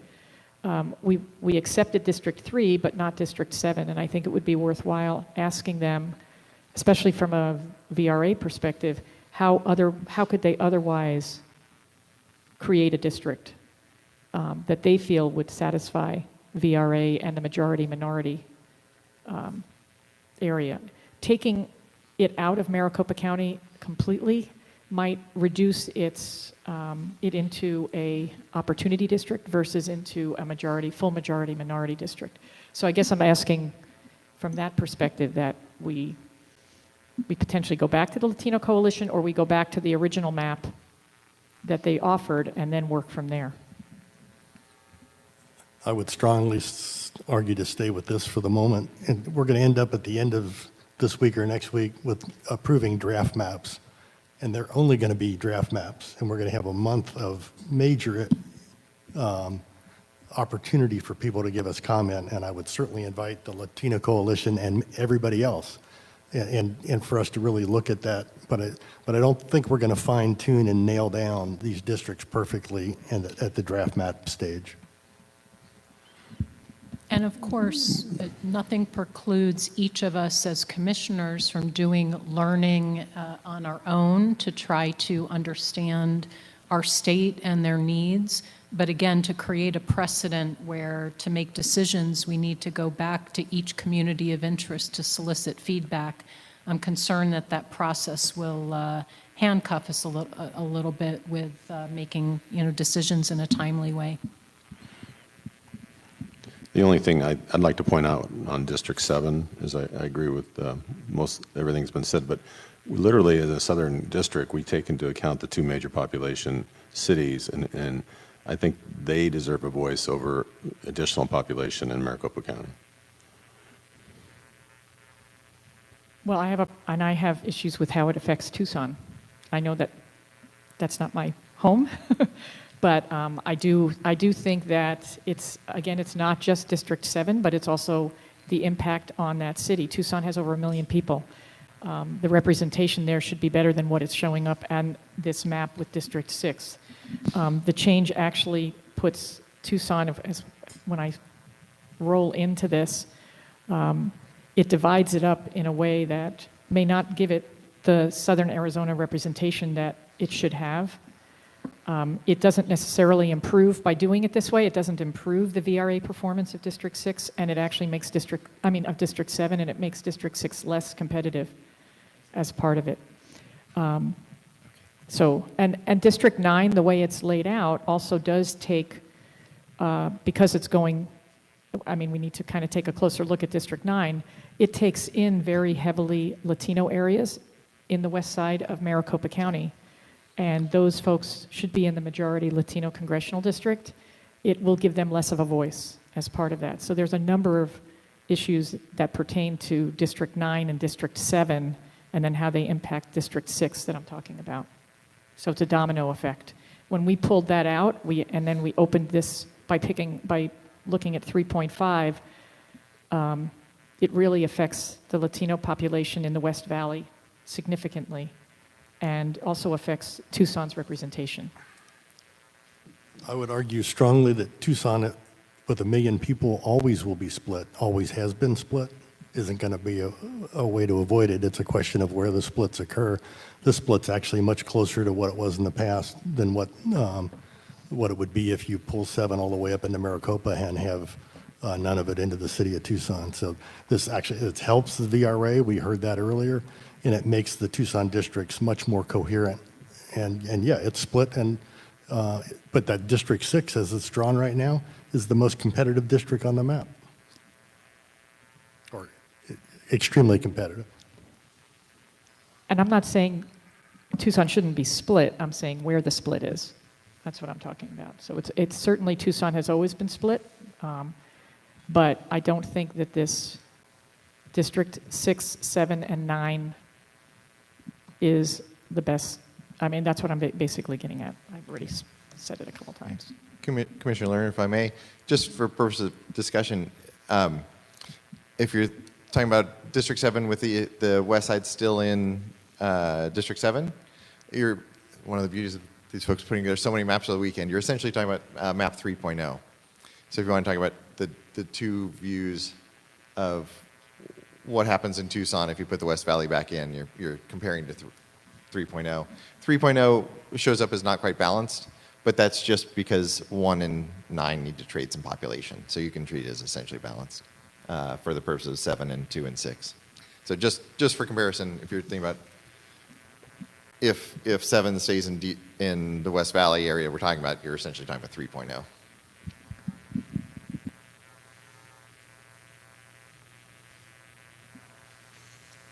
Well, part of, I guess I'm just going back to, for the piece of District 7, Avondale and Tolleson are majority Latino areas. And I do think that we should be looking at them in District 7. We go really far north anyway, right? We're on the edge. So are we accepting District 9 going from the river into Maricopa County, but not accepting District 7 going from the border into Maricopa County? So I don't think that's consistent in terms of that, because we obviously both have different interests as we move forward, but I don't know how we can accept one and not the other.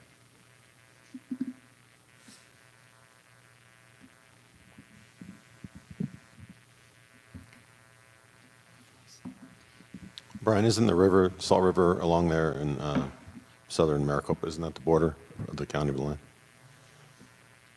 I can't remember. You're talking about the reservation?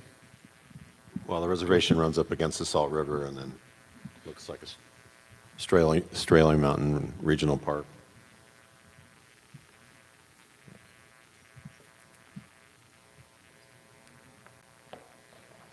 Because I'm looking at 3.0 and Tolleson's not included in there.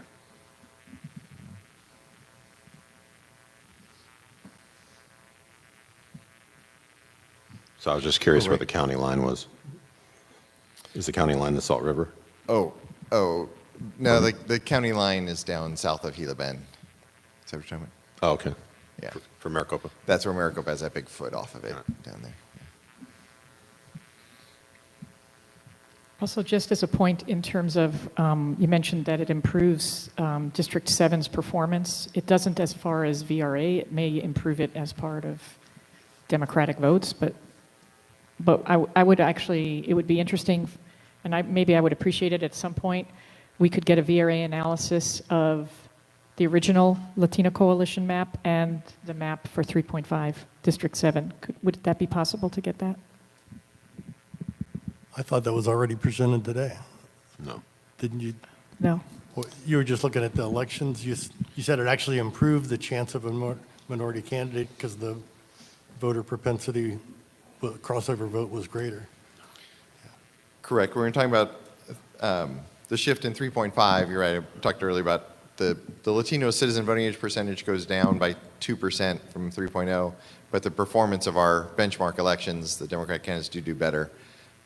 If I'm understanding the request properly, it's a request to get those similar numbers for the Latino Coalition map. Is that right? So you're right. You have them for 3.5. We would just generate those numbers for that coalition map. Let's turn it over to Roy. It seems like you have a comment as it relates to our majority-minority districts. Yeah, so I guess a question for clarification is Commissioner Lerner asking for legal counsel's thoughts on the VRA compliance as opposed to Timmons? Yes. Because if that is the case, then my suggestion would be to go to executive session and provide that advice. I think we could provide some of that today, for the commissioners. I think there's some additional analysis to be done as well, but I think we are in a position to provide some advice. If this is a logical point to get some of that legal analysis. Is there anything from my colleagues that you'd like to ask in the public session? And if not, I'm going to suggest that somebody make a motion for the commission to go into executive session, which will not be open to the public, for the purpose of obtaining legal advice with respect to acquiring the resources referenced in this update as it relates to understanding majority-minority districts. Pursuant to ARS 38-431.03A3. If there's no further discussion, I will entertain a motion to go into executive session. So moved. Vice Chair Watchman seconds. Vice Chair Watchman, Aye. Commissioner Meal, Aye. Commissioner Lerner, Aye. Commissioner York. Aye. Commissioner Newberg is an aye, and with that, we will move to go into executive session to get legal advice as it relates to honoring our responsibilities with majority-minority districts. And it's uncertain how long we'll be, but when we're back, we will look forward to continuing the work with the public. And what we would like to suggest is that e-session will remain in this larger room. So for legal counsel, commissioners, everybody part of e-session, please stay, and everybody else, please go to the food room.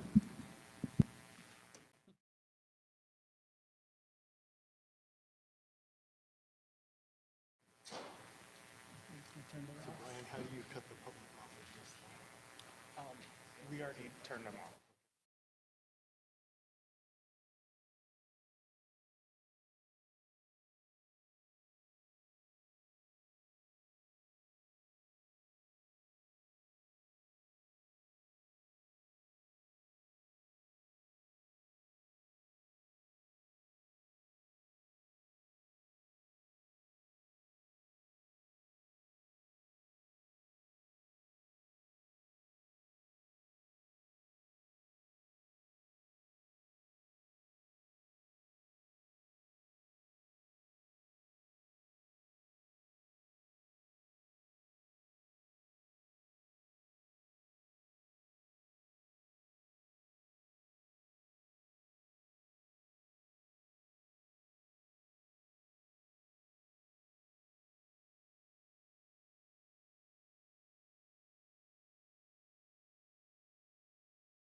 discussing agenda item number 7B, the congressional map. What we'd like to do before we break is to give our mapping consultants some direction on further movements of the lines. We just returned from e-session where we talked a little bit about legal advice as it relates to majority-minority districts. And so I think that also is maybe a topic that we can cover before we have a recess in terms of giving direction to our mapping team. So if you can, mapping team, please bring up the latest congressional district iteration, and we'll begin to give you some feedback about direction. Yeah, we're also logging into the WebEx right now, so we can share that out with the public. I said we also are getting Brian logged into the WebEx, so we can share it out too, so Okay. 1 second.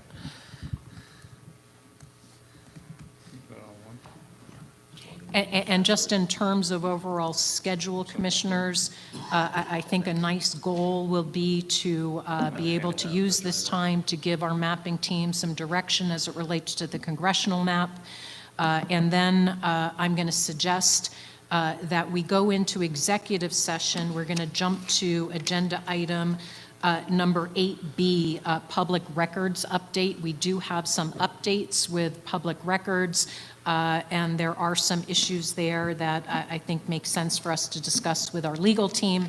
And when that item comes up, I will give the appropriate direction, and then after that, we'll do lunch.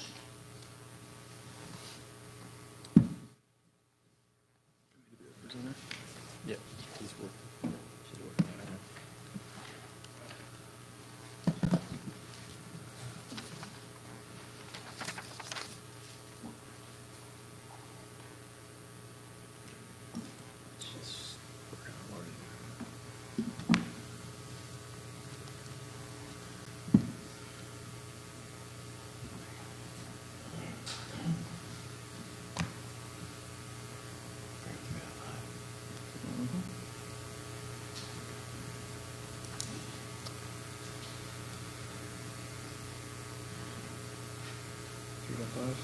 Yeah.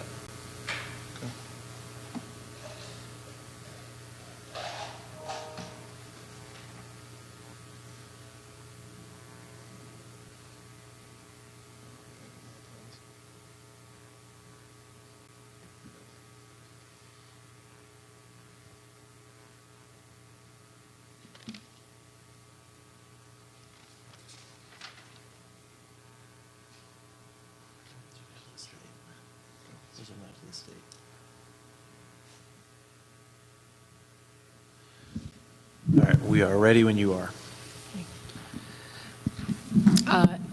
I'd like to ask you in terms of if there's specific lines of questioning that would be helpful from us. I know from our perspective, one thing that I think we'd like to talk about is just the VRA and honing in on first the congressional districts and you know, subsequently the LDs will also be relevant. But you know, I do think it's time. We've been, you know, working with all 6 constitutional criteria. We want to make sure that we're honoring the VRA and making the majority-minority districts to the extent possible. Can we look up the Hispanic VAP for the 2 congressional districts and see what they are, and see if it's possible to get those numbers up above 50%.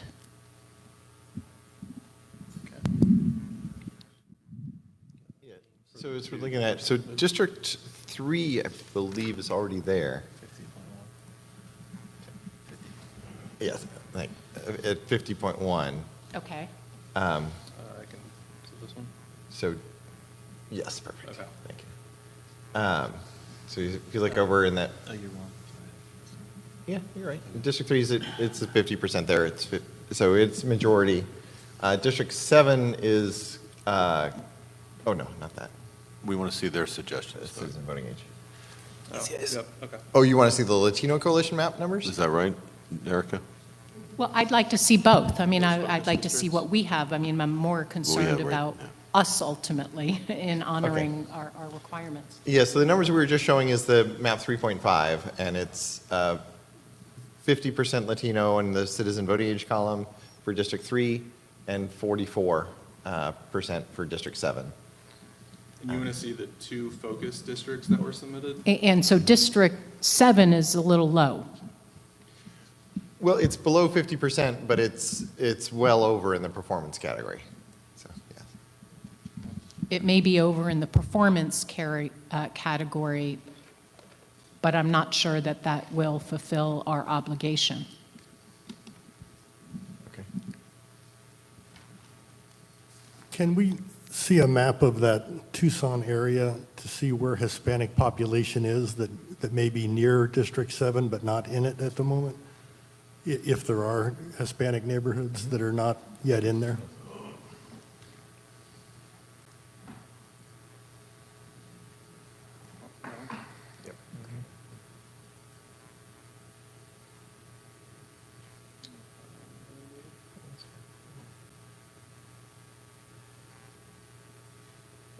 Okay, to go into Tucson. Yeah. So, can you? See, there you go. Yeah, so if you look up at the top of the colored part of the map, you can see the scale. So it's a little hard to read on the screen, but can you read off of this, Brian? 0.2 is orange, 0.4 is yellow, to 0.6 is the light green, and 0.8 to 1, basically 80 to 100% is the brightest green. So what is 50% or more? Would it have to be light green to be 50%? I can change that. Yep. The automatic choices didn't break at 50, but you can set it to.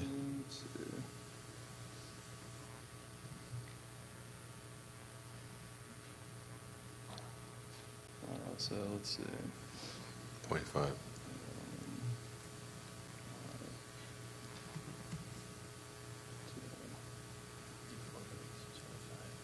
Four birds.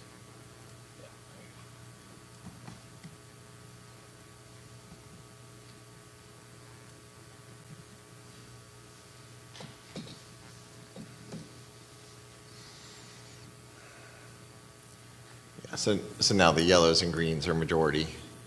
The reds are less than 25%, is that? Yeah, less than Yeah. 25%, and orange is 25 to 50%. And could we do the similar thing looking at Yuma and at Santa Cruz County? Can we see more of Tucson first? There you go. Yeah. Okay. So there's some, now the trick to be careful of with percentages is, as you know, the area. So you can see the big yellow census block that's not in District 7, yeah, right there. That, of course, is the airbase. So it's overwhelmingly Latino, but there are very few people actually on the airstrip. So when we're looking at this, we do want to look for areas that have high percentages and large numbers of people. Oh, there you go. Thank you. Yep. Perfect. Yeah. So that's Tucson. There's a little bit that could be expanded that's majority Latino shown in the yellow and green areas, but not a lot. I'd also like you to go up to the Phoenix area and go to Tolleson, where they originally requested. I mean, I am going to continue to talk about this. I know that we may not all be in agreement, but there's 1.3 million Latino population in the Phoenix metropolitan area.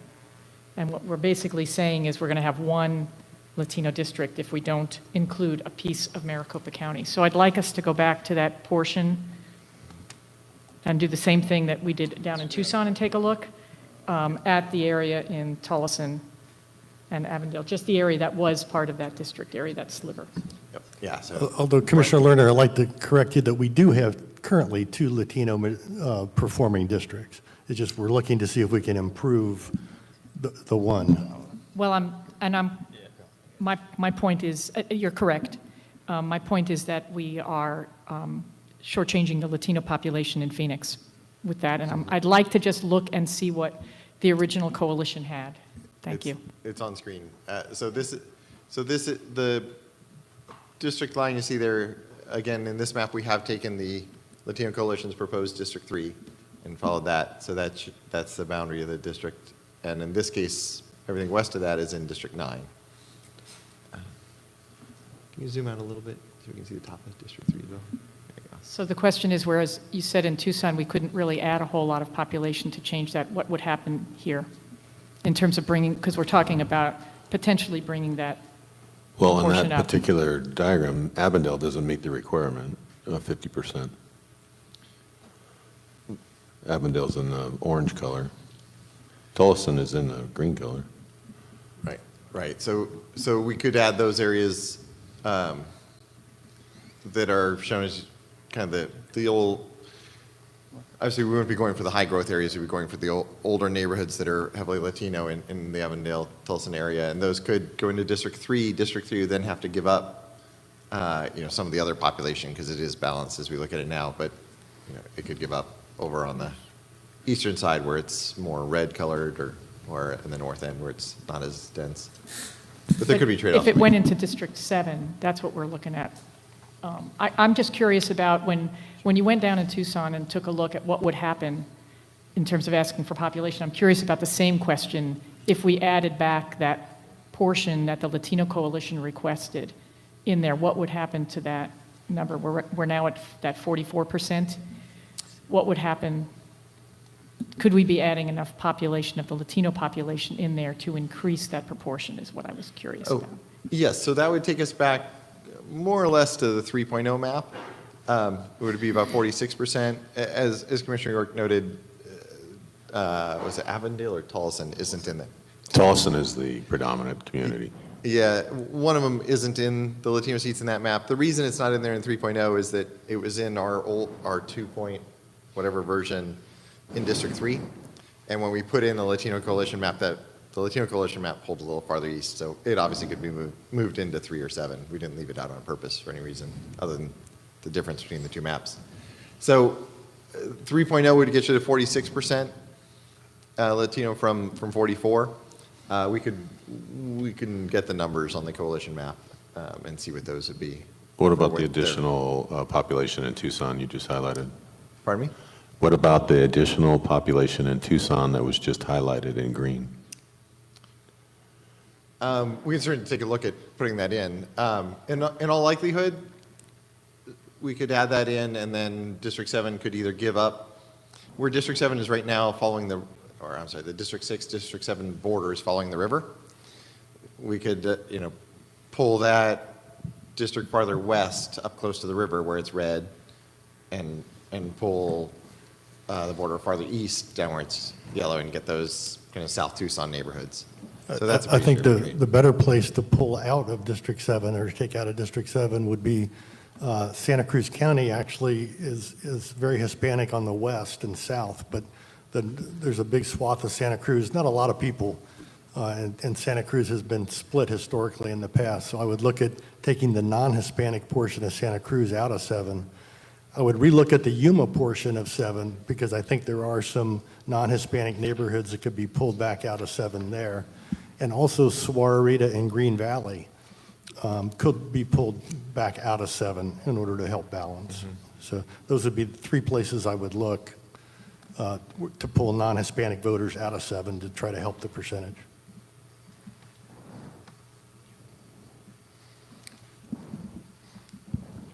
Yeah, I think the sentiment of the commission is to get up to 50% without encroaching further in the Maricopa population if possible.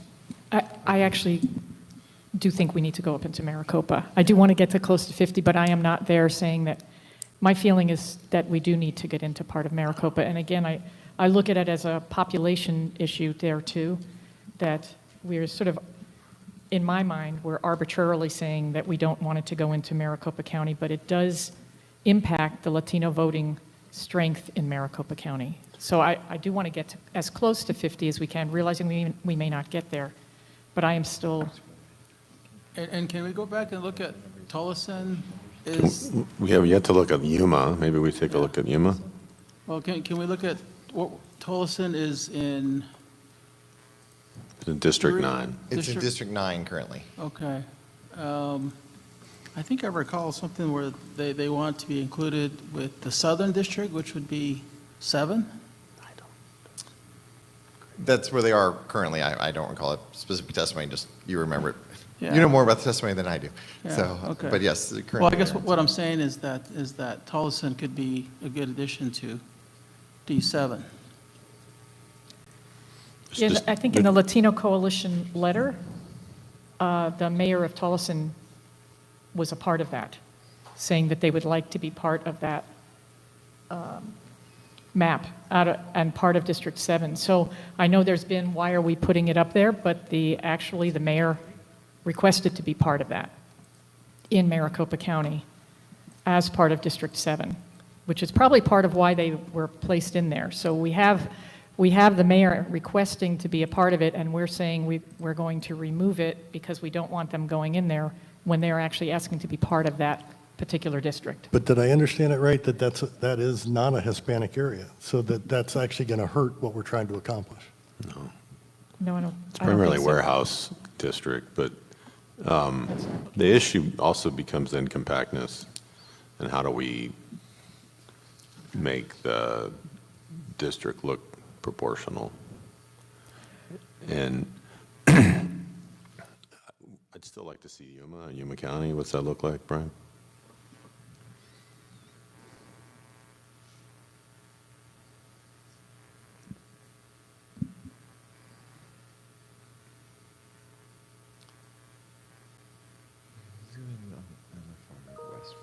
Okay. Up on the border. On the border of the other two, yeah, right in there, on the border of the two districts.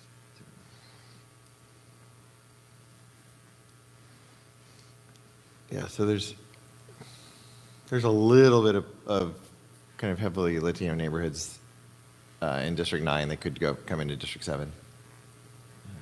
Not that right now, pretty much the whole densely populated part of the kind of old city of Yuma is already in 7, but there's a little bit that could be added in. Yeah.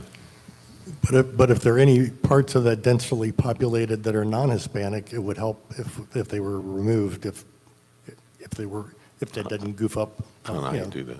contiguity and all that, so. Yeah, So- yeah, you can kind of see that here with the red areas over on the right-hand side of the screen. That's kind of the newer Yeah. construction parts of Yuma. Those could be swapped out. Yeah, if you can take those out, then that's going to help.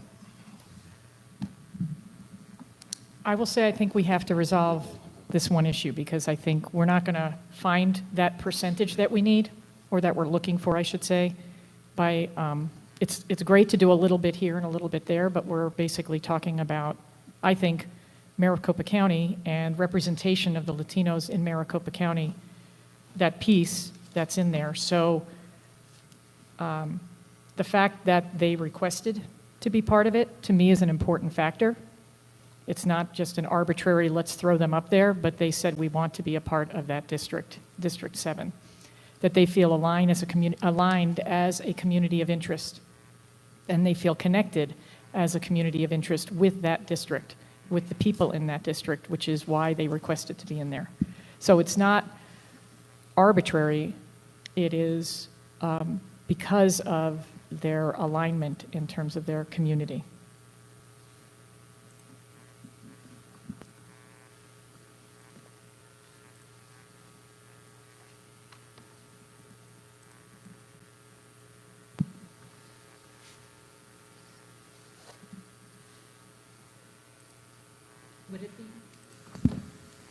Would it be possible, Doug, to summarize, basically put this into 2 choices, pros and cons, and then we'll make a decision?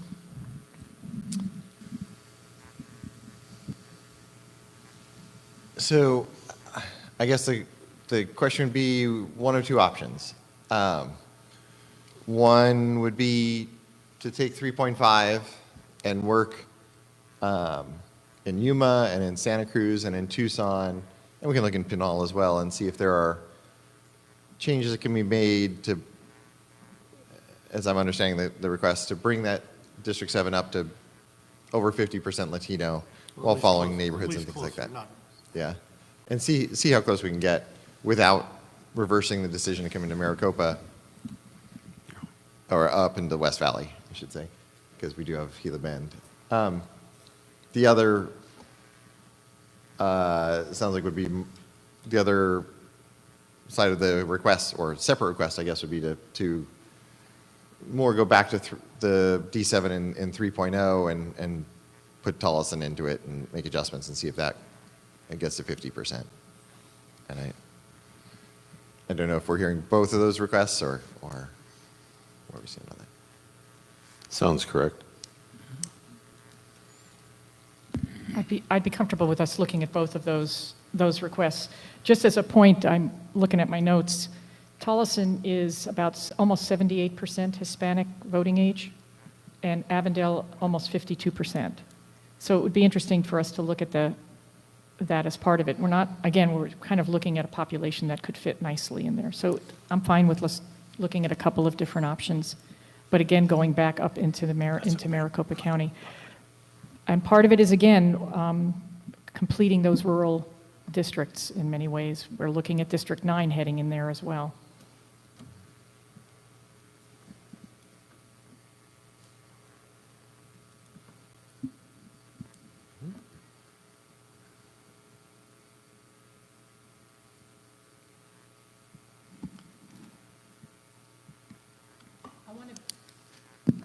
I want to be careful that we don't capture Goodyear and Avondale and suck it into D7.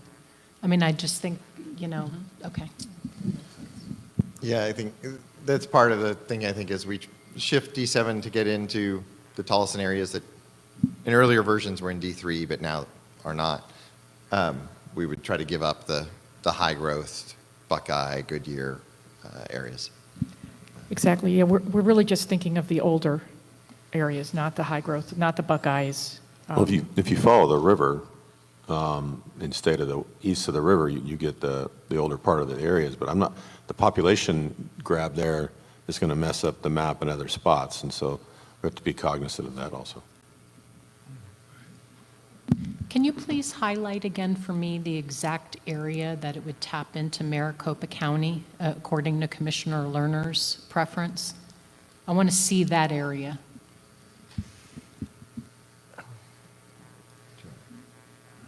Roughly just the map 3.0. Well, no, 3.0 is way more into Maricopa County than I think we're talking about. I think we'd have to just take the Latino Coalition map maybe and overlay it onto 3.5. Could we do that? Because that's what I have here that I'm looking at in terms of the differences. And it might help us as we look at what the coalition proposed to see how it fits with the 3.5, because it also would help with looking at Yuma. Can you overlay the Latino?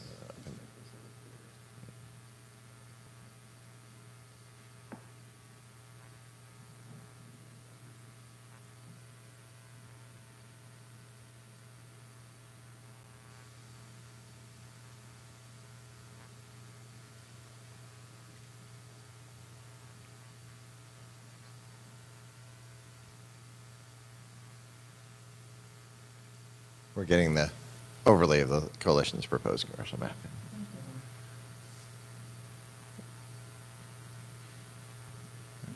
There you go. Just zoom in there. Let's see. In up on the Avondale area.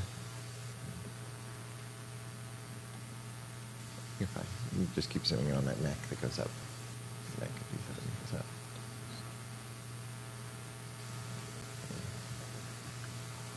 Yes.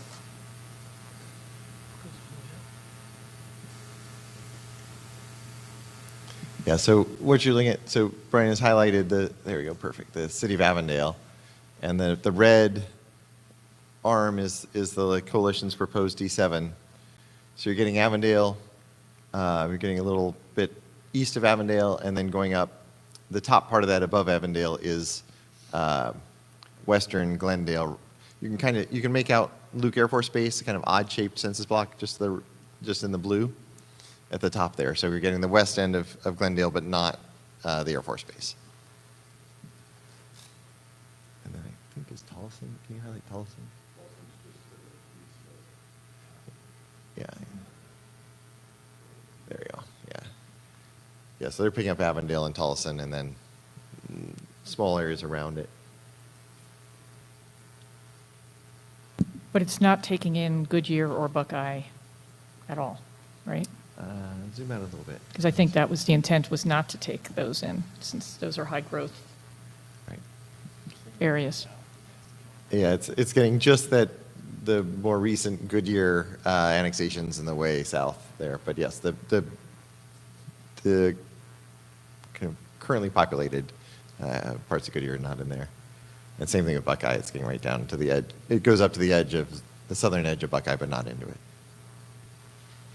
And then could you maybe pull out a little bit so we could see how that looks? Because we were talking about Yuma and sort of how it looks further south at the differences.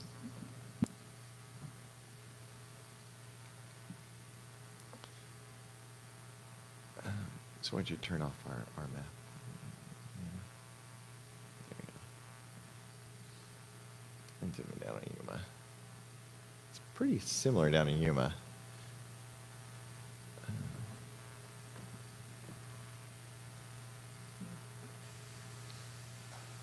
They have a little bit of a loop at the end, more of a loop there at the end than ours does, but fairly similar.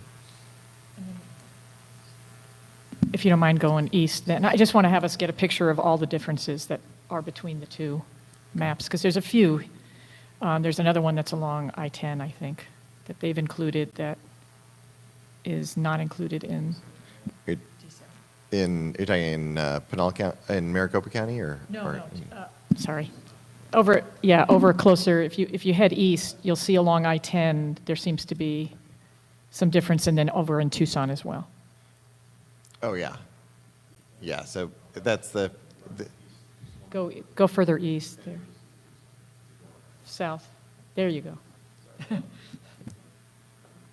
you go.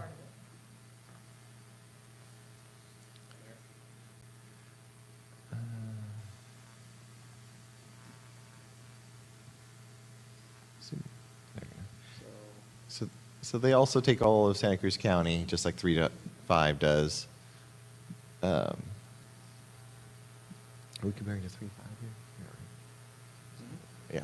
Yeah. So they take all of Santa Cruz County, but in Tucson you can see a slightly different border. 3.5 is following the river. They don't get quite all the way to the river along the edge there. And then they kind of, actually, like we were just talking about down by Davis-Monthan Air Force Base, you can see the orange there. That's their map picking up those areas that we were just looking at.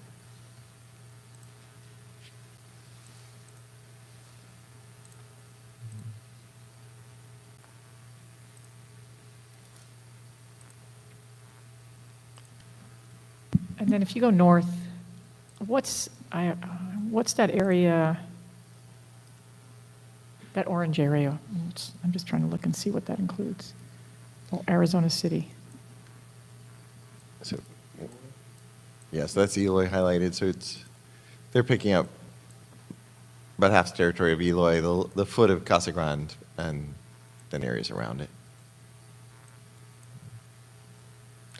Coming to the freeway, obviously, there.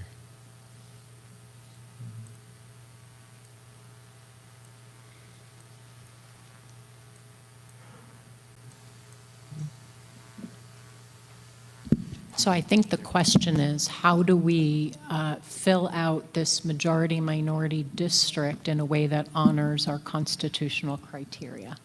Oh, wait, did I say that backwards? And I'm open to arguments, thoughts from my colleagues about which of these proposals resonate with you most. And and why? And Chair Newberg, let me just clarify, sorry, I flipped it there. So can you just put 3.5 on? Should I just 3.5? Oh, no, okay, I'm right. Okay, so, sorry, I thought, I wasn't sure which of the two maps is going to Casa Grande, but it is the Latino Coalition map. Turn ours off so you can just see there. Yeah, okay, it is, sorry, it is the coalition map that's going in over to the freeway there in Casa Grande. So were we going to ask for the folks to come back with the two options, one which was the part that we were looking at before, and then adding back the coalition map into this, and then we could compare? That's fine with me if there's consensus for that.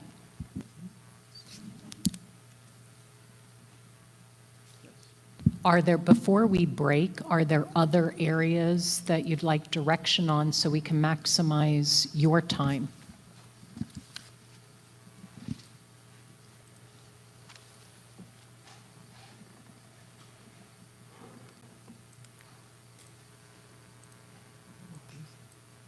Oh, I guess there was a discussion earlier about the South Scottsdale kind of rotating districts 4 and 1. The team did figure it out. If we pick up that area of Scottsdale that we were looking at and put that into 4, then District 1 has to come down to Apache, to Apache to offset that. Sorry, Apache's in Tempe downtown. It's almost Main Street, so I think that doesn't solve our problem, or is not a solution that is a benefit. Okay. Yeah, I don't know that we need to make major changes in District 4 the way it is, because it seems to meet a lot of the things that we've been talking about prior to that. Yeah, and the challenge in shifting that part of 4 is the other, if we don't bring 1 down to Apache, the only other options would be to bring 3 into 4 or 1 into the reservation.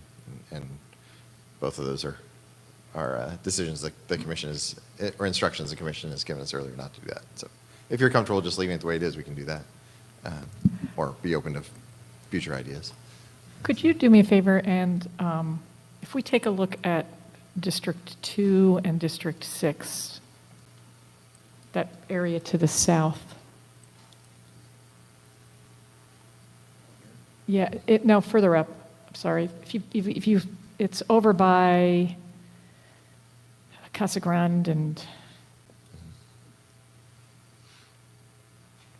well, I guess I want to check and see on this map. I haven't had a chance to take a close look because I hadn't been, I'll be honest, I hadn't been focusing on it. I want to make sure and see where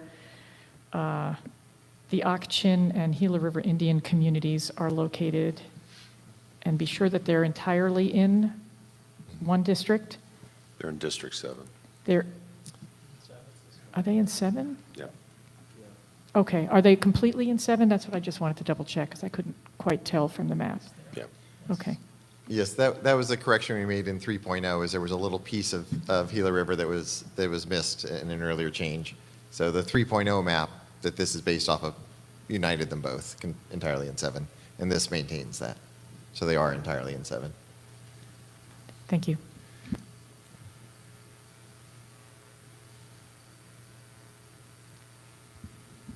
I think this is a logical breaking point, and this doesn't mean that we need to be done with the congressional maps. My understanding is that the mapping team will break, they'll work on some of this direction. We have a little business, then we'll break, we'll reconvene in a couple of hours, we'll do the legislative work, and if time, we can even see your most updated congressional map so that we are leaving today with a new frame in mind to build tomorrow. So if there's nothing else for our mapping team, I will excuse you all. Thank you very much. What time is it now? Should we say, what's a good time for reconvening for you? Is 2:15 good, or 2? How much time do you need? 2 o'clock? Okay, we'll see you at 2 o'clock. But are we going to go into the legislative maps? Or? Yes, later, but right now we're going to dismiss the mapping folks, yes? Yes, exactly. When we come back at 2, we'll move to congressional map. I'm sorry, to the legislative map while the team probably continues to work on making the changes you just requested. Thank you, and I'm going to ask my colleagues and the rest of the staff, if you don't mind, we're going to do one other item of business before we also break.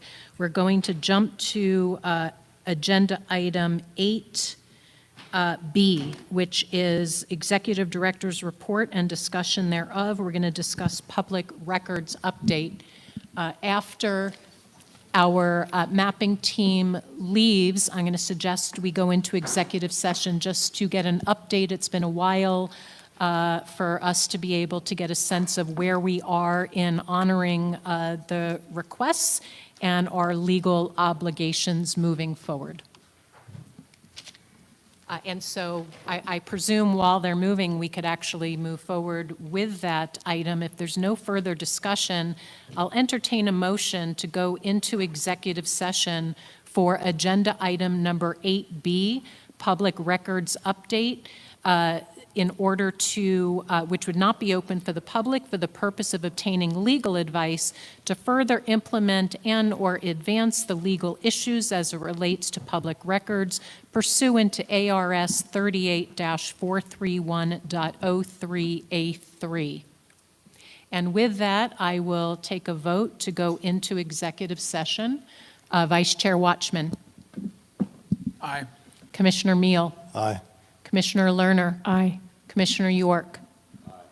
Commissioner Newberg is an aye, and with that, we will move into executive session along with our staff and our core counsel.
I do have a question before we flip to the legislative.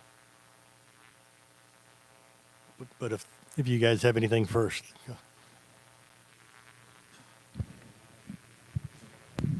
No, we don't have anything first.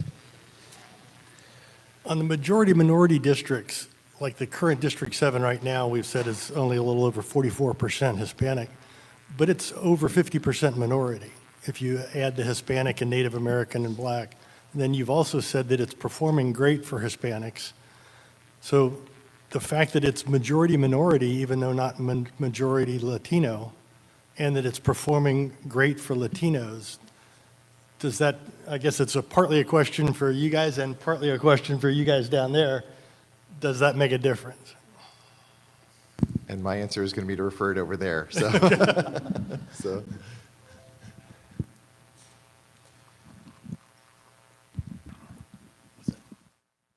So we talked a little bit about this just real briefly, and what I think is the conclusion is that we're going to have to, although you can take the data points right now or ask mapping to take the data points, we need to do a little bit more analysis to bring that back in the context, because one of the cases that we had previously mentioned was a below 50% one. So we just want to do a little bit more research, and then we'll bring that back to you tomorrow morning. Is that fair? Okay. Thank you.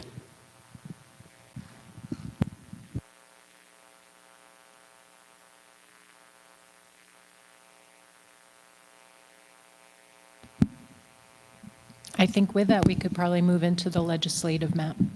Okay. Excellent. So there are fewer maps to show in this front, just because we end up with fewer branches. Mark is getting them up on the screen here. There we go. 3-0.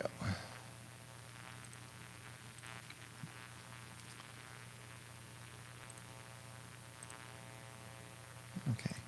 So this first map, this will take us back to earlier discussions from the last meeting. Ledge 3.0, the first goal was to try to put the Verde Valley with Prescott and to put all of Flagstaff in District 6, and then to unite the rest of kind of southern Coconino County and the non-reservation parts of Navajo and Apache County over to the highway, I believe it's 191 over there in the east. So this is really our first test that didn't work. So the first thought was, okay, can we get all those communities in District 7 together with all of Yavapai County? And that ended up being too many people. You can see in this map, this is, I believe 7 is balanced at this point. I'm trying to remember. So we did, yeah, so it's very close to balance. The catch is that as we brought, okay, so we should go back to the map, there we go, is that we couldn't get all the way to Prescott. You know, no surprise, Yavapai County is essentially the population of a legislative district. So when we tried to put all of the Coconino and Payson and Navajo and Apache communities in, we ended up too big. So you can see kind of where, as we tried to bring 7 west, this is where we hit the population number and we're done. Obviously, this isn't what was requested because we're not putting Yavapai County together. The other approach was, okay, well, let's put Verde Valley with Prescott in 1 seat and then put the Coconino, Payson, Navajo, and Apache areas together in 7 and then go somewhere else for the District 7 population. So we'll come back to that. We have another map showing what happens when we do that. But this is where we're going. We do get, this does have all of Flagstaff in 6. I believe 6 is balanced. Let's confirm that. Yeah. Yeah, so District 6 worked. You can zoom out so we can see District 6. So this is the District 6 that was talked about in the request, where you get the tribal reservations all together, come around on the east side of the highway. There are a couple of towns that are on the highway, so we united those towns in 7. So it doesn't perfectly follow the highway, but it's very close. And then it comes down to the reservation, to the Apache reservations, and keeps them in 6. So 6, we were able to draw what was the request, but 7, we couldn't get there in this version. So, but like I said, we'll come back to kind of, we threw an audible to show you what would happen if we went another way in map 3.2, but we did want to show you as far as we got within the instruction here on 3.0. Yeah. Like we did with the congressional districts, could we put those data points down below too? Oh. So that we can Yes. follow it? Yep. If it's okay, we won't do it for this one because this one didn't really work out, but let's do it for 3.1 and 3.2, if that's okay. Because this map, It's LD 330? yeah. Yeah, this one didn't work, so, but yes. Well, no, just to be consistent, so. Yes. Definitely. And the nice thing is now going forward, as we make the maps, we'll make them in the workroom. So when we bring them up in your meetings, they'll just show. We won't have to take the time. But yeah, so why don't we jump to 3.1 and then we'll put them on in 3.1. So 3.1 was the alternate approach of trying to put the Navajo and Apache County communities together to use Highway 191 as the connection rather than all of Navajo County. But then to still keep Verde Valley separate from Prescott and to do the population balancing that would be needed in Flagstaff. So we'll bring this up. And there you go. Put it. So this one we were able to draw and succeed. I have a question on what Mark's doing there, sorry. Sure. That funny ST dash whatever, M whatever, is that the right one? Because that had a funny label to it, and that's the one we've been popping up all morning, but I'm not sure it's the right one. That's some special, The special tabulate, yeah. don't we want to look at the voting from the Census Bureau voting? Oh, so this is data from the Census Bureau. This is the citizen voting age population numbers. So the census, the 2020 census gives us voting age population data, Yeah, but the Census Bureau's American Community Survey in this special tabulation gives us the citizen voting age population numbers. so, and that's the one we want to be looking at? Yeah, because that's the eligible voter numbers.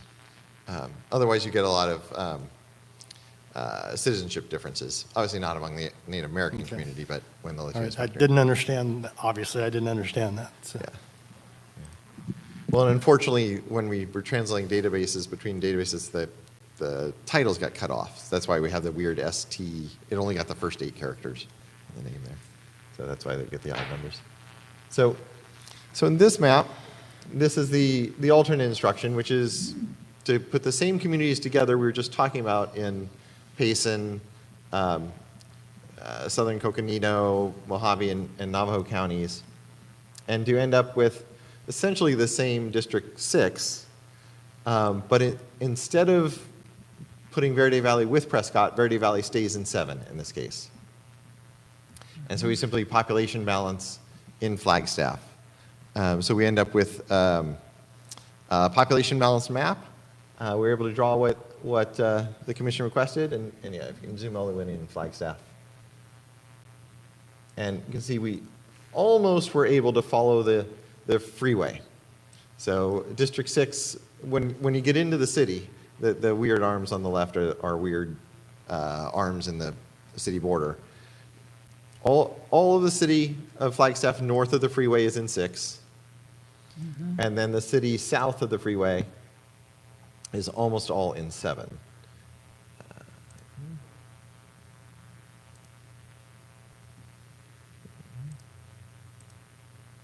There we go. And so there is the one bump where it comes across the freeway just for population balancing, where we pick up the one neighborhood into 6. But close to following the freeway through the city. And that was in order to population balance for the areas that were added into 7 down below.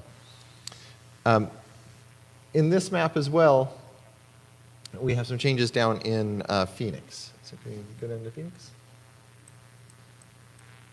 So this is, if you go into District 12 in the south part of Maricopa there. So this map puts the Kyrene School District together. So this is the map that has the piece of the Gila River Reservation that I think was about just under 150 people. So a very small population piece, although it's a large territory area. But it's the part of the reservation that's served by Kyrene.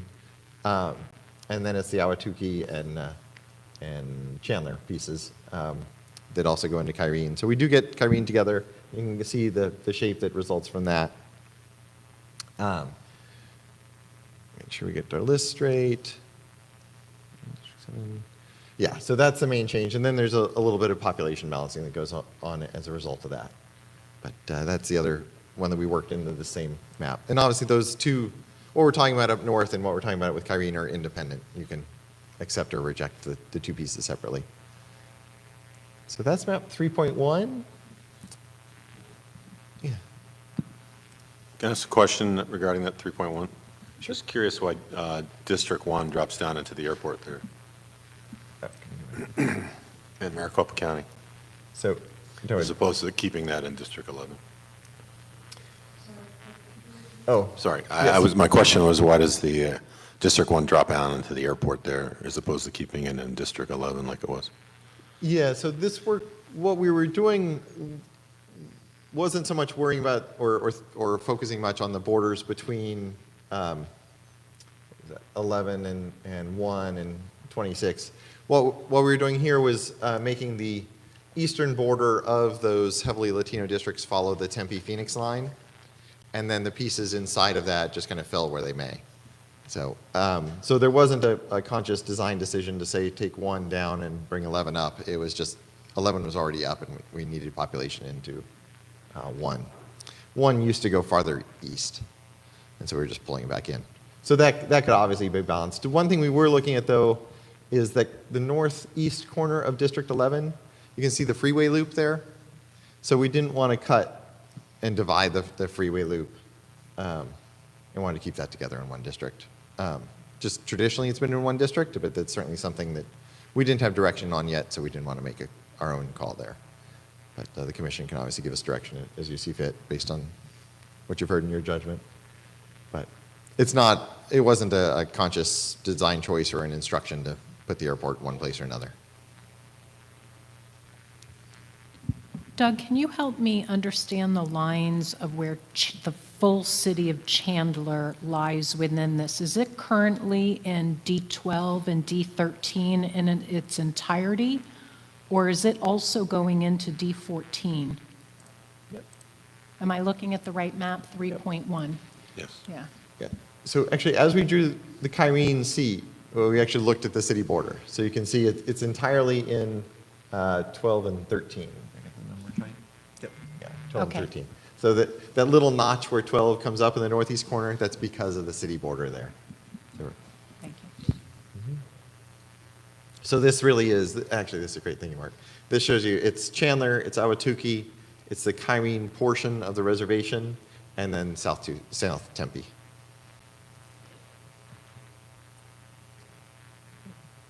Similarly, I think, can you highlight Gilbert? Yep.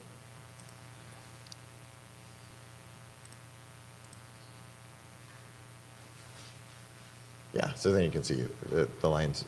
Gilbert does end up in 4 seats. In that because we were drawing the Kyrene part, and as long as we were drawing Kyrene, we looked at Chandler. We didn't choose to do anything with Gilbert at this point, but it's obviously something the commission can look at if you choose to move forward with this map. And Gilbert is a high-growth area, so that's another thing to consider with them. Mm-hmm. So let me make sure I've got all the notes here. District 7. Okay. Yeah, so the one piece, if you zoom out so we can see Hewlett County here. The only thing I'm seeing in the notes is the instructions from the commission had been to put the Payson portion, the North Gila County area into District 7, and it just population balancing, it worked out well to take the south portion as well. So all that, as I mentioned earlier this morning, all of the non-reservation portion of Gila County goes into District 7 here. So it ends up in a little bit of an odd shape, but it's very clearly a shape defined by a county border and the reservation borders. So I can jump to map 3.2. So this is our little bit of an audible. Again, this is taking the map that was requested and didn't work out and saying, well, is there a way we could go a different direction and possibly get District 7 to reach population balance. So as I mentioned, in this case, the request was have Prescott with Verde Valley unite Yavapai County. So it does all of that in District 5. This District 5 is overpopulated, but that could be fixed easily. The challenge is so if District 7 can't go into Yavapai to get the population, as we showed earlier, that ends up with a very weird district. So where does it go to get the population without impinging on the request for how D6 should look? And you get all of that Gila County territory, and then it goes down into Pinal. You can zoom in on Pinal. So that population that in the kind of unsuccessful test where we wrapped around Prescott and Prescott Valley, we're getting that population instead by coming in and picking up the Superior, Florence, all those areas. We do get, it's mostly the rural communities of eastern Pinal County and then Florence. We do, however, get into Santan a little bit. There was just nowhere else to go to pick the population up. So we get certainly by no means a majority of Santan, but we are picking up Santan territory and population into District 7 in this. So this is the same District 6 we showed you in 3.0. The big changes come in District 7 to show you where that would end up if it didn't go. There you go. Thank you. So it's highlighted there is Santan Valley. So you can see we had to come in and get the southeast corner of it. So again, this is taking the instruction that didn't work out and trying to see how might we finish it if the commission wanted to go a different direction that might work out, and this does. There are, 15 is way short on population, and 5 is over. So if this was a map that the commission wanted to adopt, we would then just shuffle that population through. 15 would move into Mesa. The Mesa districts would push into Tempe, South Scottsdale, which would then push around to North Phoenix. And so we can confirm it can be balanced. We just haven't done it. Oh, the last thing I just saw there, I forgot to mention, if you zoom in on District 1 there in Phoenix. So the odd, or District 4, you see the odd edge of District 4 where it's kind of jagged? That's following the city border of Paradise Valley. So we're keeping Paradise Valley all together in District 4, and that's the explanation for that strange boundary there.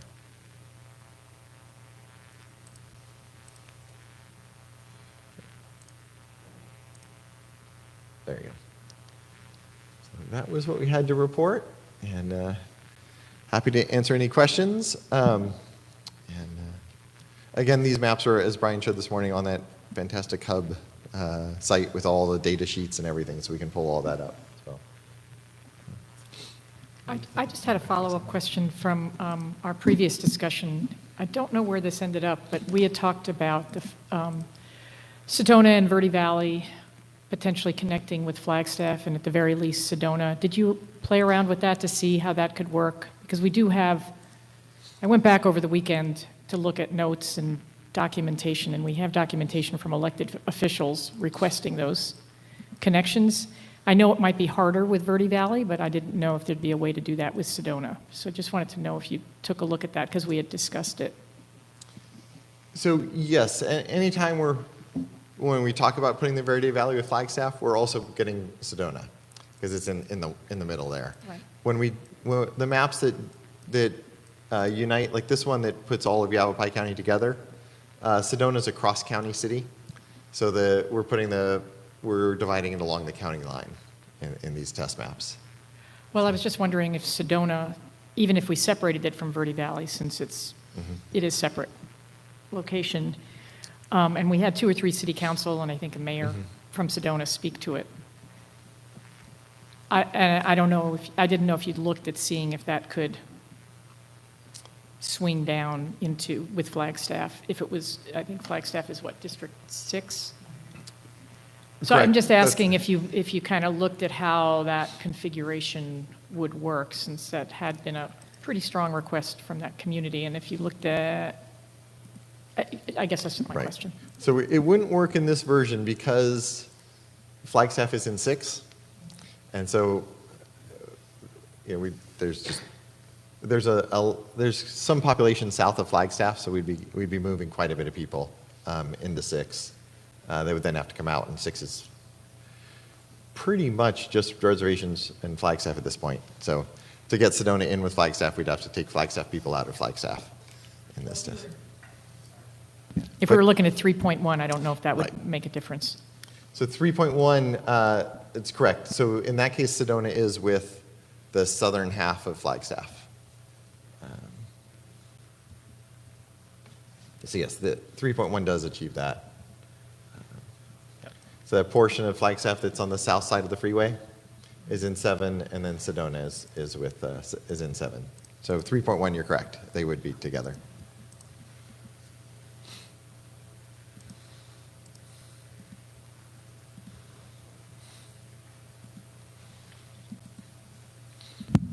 Is there a particular region or area that you suggest, that would be particularly helpful to start from? And also with the Latino Coalition submitting their legislative maps, what's the time frame through which we'll be able to compare our maps with theirs, et cetera? So on this one, I guess we're much more in a big picture question of, does the commission want to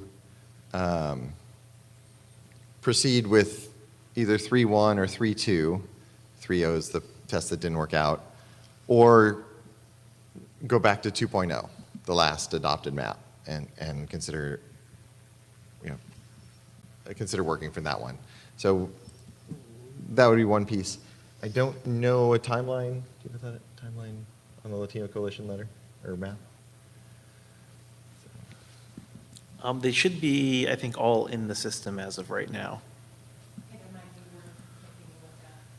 Okay. After we vote on which iteration we're going to start from.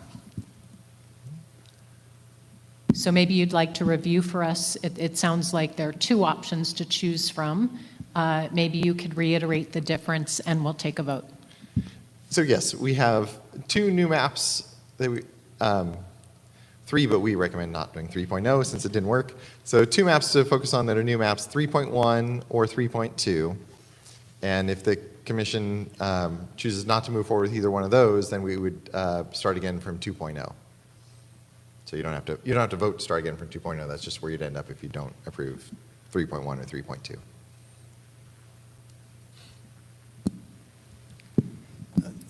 I think at least from my view, on these legislative maps, we have more work to do than we did on the congressional even. And no matter which one we start from, I think we have there's going to be a lot of adjustments coming. So, but I would make a motion that we start with 3.2. I think it's the better starting point of the 2 maps. Sorry, I'm smiling because I was going to just suggest 3.1. So, and I was looking at it from I think that's a little bit better from a tribal perspective, trying to see if that could work a little better for District 6.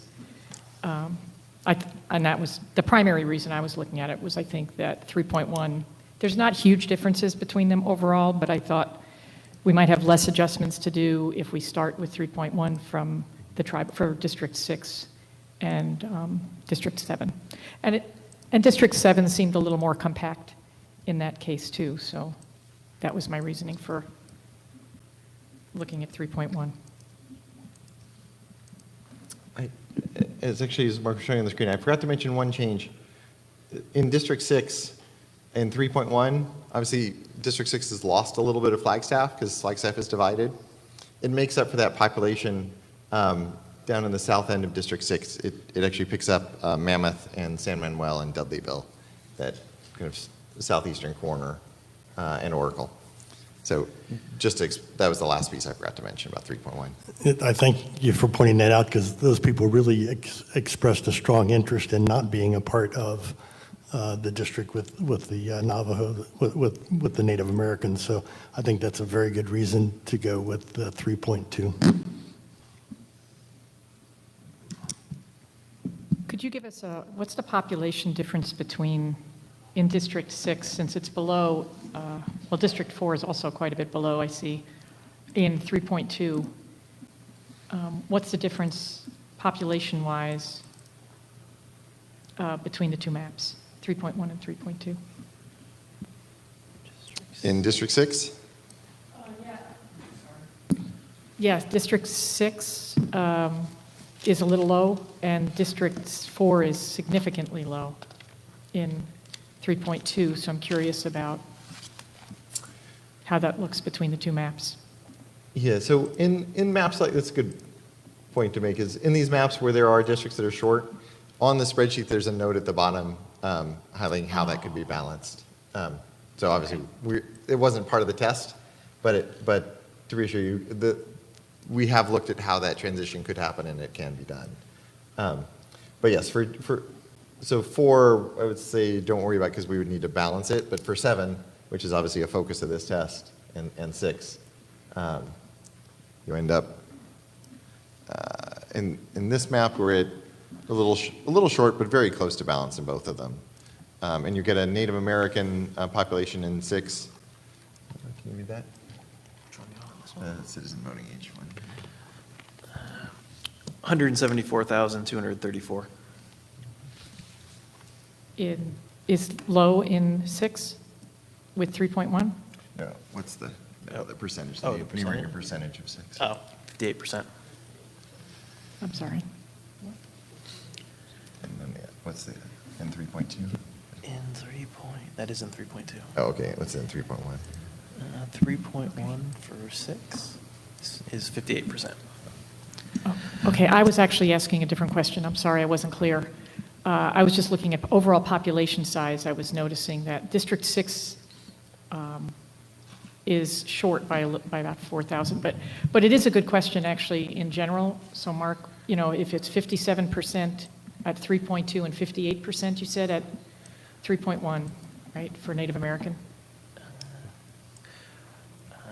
For District 6 on 3.2, Native American is 58%, and on 3.1, District 6, Native American is 58%. Okay. Is what? Both the same? Both are 58% the same. Okay.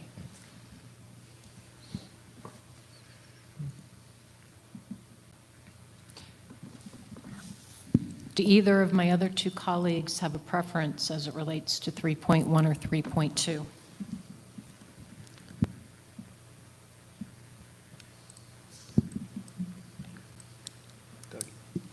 Madam Chair, Vice Chair Watchman here. In looking at the two, and 3.2 just came out early this morning, I focused a lot of my attention on 3.1, and so my preference with all my notes is to start with 3.1. 3.1, sorry. And that's merely because you just took notes on 3.1. It's not because you prefer the actual map. I just want to be clear about the reason. Primarily because I have not had time to Okay. look at 3.2, but 3.1 does have the numbers that I think are reasonable, and, you know, and of course, you know, I'm looking at the Native American ability and the percentages for them to support a candidate of their choice.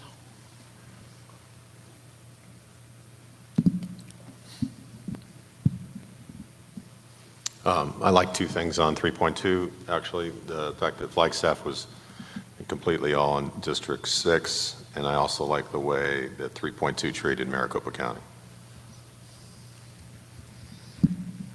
Could I make just another point on 3.2 that was of concern to me, and I certainly can look more closely at it, but the population numbers, the target deviation, I know you said that there's ways to adjust it, but with 3.2, we're starting with a lot more deviations than we are in 3.1. At least that's what it looked like to me when I was looking at it. There's a lot more areas that will need to be fixed and adjusted. Whereas with 3.1, I mean, we're not talking about major differences in the two maps, but one seems to have fewer problems in terms of population.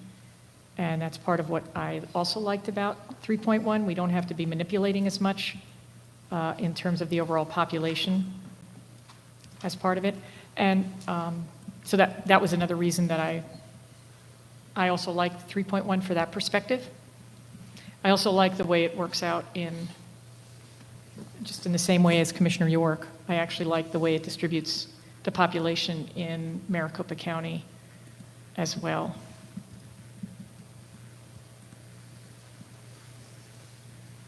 Well, I was feeling that the distribution in Maricopa County was a little bit stronger in 3.2. The other thing that in 3.1, District 3 does not include New River, and they asked specifically to be included with Anthem and that carefree area. Well, I think we're going to have that issue anyway, we're going to be having to move around, and in 3.2, we'd have a lot of moving around to do, because when we look at the populations, there's a lot of very large populations, deviations in that, significant ones, it seems like. So we'll certainly be doing, I agree that that's what they asked for, so we want to have things like that.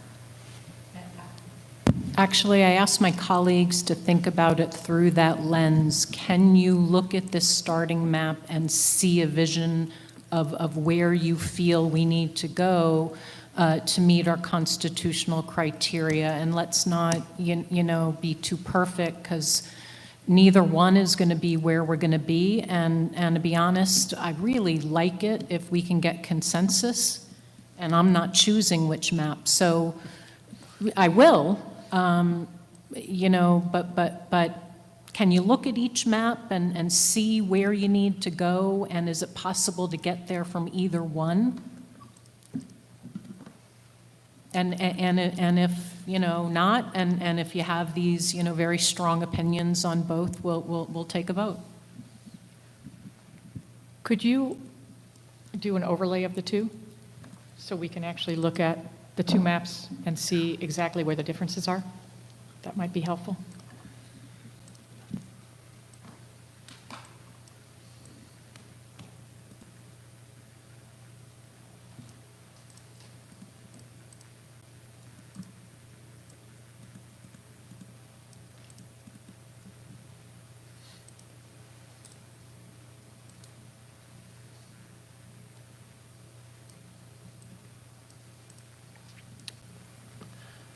Give me one sec.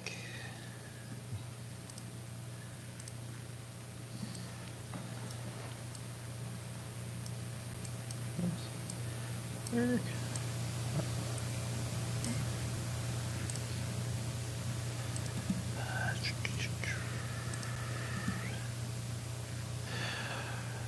Okay, so you got 3.1 here on the bottom, and when I overlay 3.2 on top of it, you can see the one piece that comes in and takes the rest part of Yavapai County here next to District 5. You can see that we have the same down here, and then down here in the southern Pinal County, instead of District 6 coming over in the 3.1 version, 3.2 version, District 7 comes down, and District 6 doesn't take it as far down.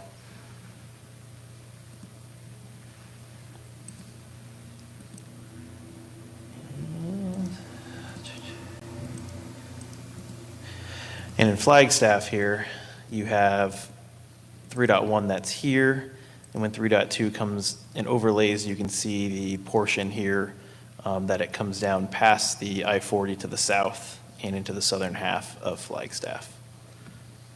So that's 3.1, and 3.2 you can see comes down farther as a stair step.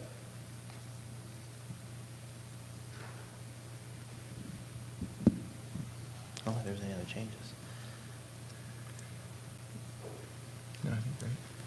So, Madam Chair, we heard a lot of people in Flagstaff saying they wanted to keep Flagstaff whole.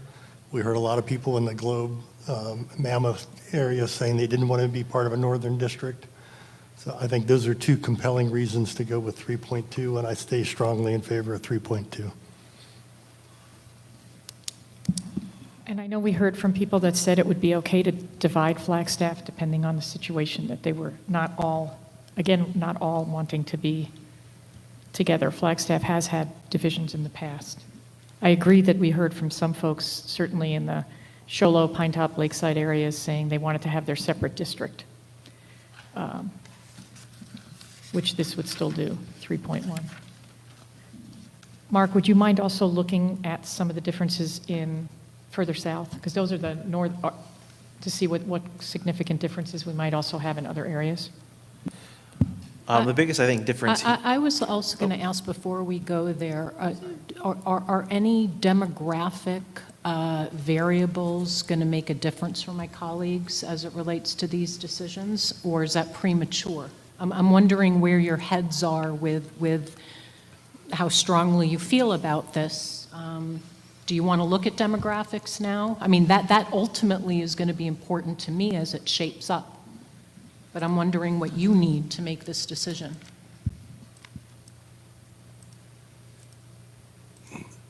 I'm fine if you want to do that, but I think these districts are going to get tinkered with so much that I'm not sure it's going to matter a lot exactly where they are right now. I'm always interested in looking at that. I'm fine. Do you need them? Then let's go south. I think one other change that I didn't show the first time is this is 3.1 in the Phoenix, Central Phoenix corridor here. You can take a look at District 2 here, which is in green, District 4 here, which is in blue, and then District 1 here, which is in purple. This is what 3.1 looks like. When I overlay it with 3.2, you can see that District 1 comes up farther. District 3 then blends over here into District 4 into the North Phoenix Scottsdale area. I would add too, though, that there are, as Mark's showing, a number of changes in the Phoenix, Tempe, Mesa area in the two maps.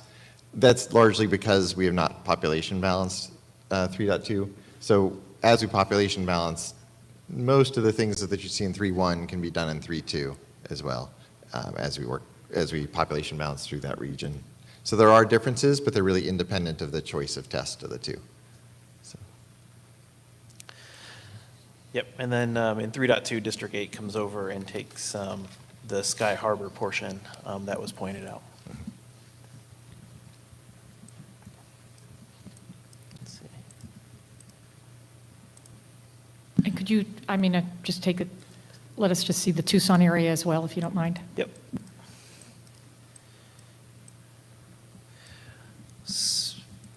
So on the screen here is the Tucson, greater Tucson area for 3.1. 3.2 is overlaid on top of it, and you can see there are some changes here. You can see the red District 20 going into Casas Adobes. If I overlay 3.2 over here, you can see District 17 comes over and takes that red area, and District 16 takes the very edge of the 3.1 District 20. You can also see here the split between District 17 and District 18 in the Tucson area at 3.1, and when I overlay the 3.2 area on it, you can see that District 18 takes a different shape, and now its northern border is the river in Tucson.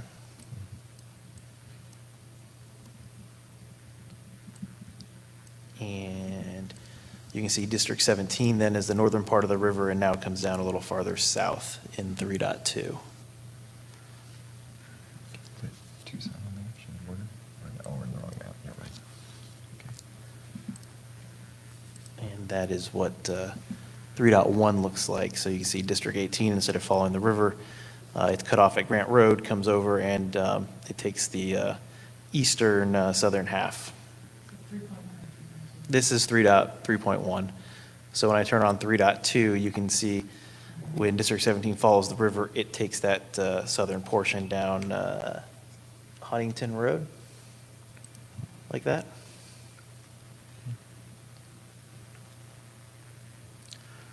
Where 3.1 comes over, you can see it cuts across Grant Road, and then District 18 takes that southern piece here.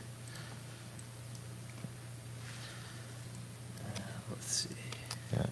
If you've had a chance to look at the spreadsheets, there is a difference in the number of competitive seats for 4 and 3.1 and 6 and 3.2, but that's only because of the balancing that hasn't happened in the Gilbert region.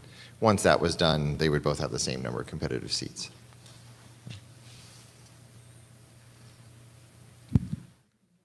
For expediency purposes, I'm going to suggest that we entertain a motion of approving. I'll entertain more discussion if there's substantive, dialogue or further questions that will lead to a different vote. Otherwise, This is just a starting point, and I'd love to save time for real deliberation.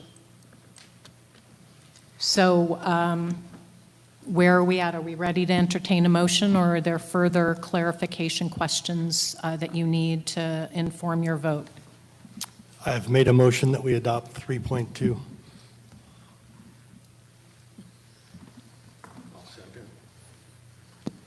Commissioner York, seconds. Any further discussion? Vice Chair Watchman, No. Commissioner Meal, Yes. Commissioner Lerner.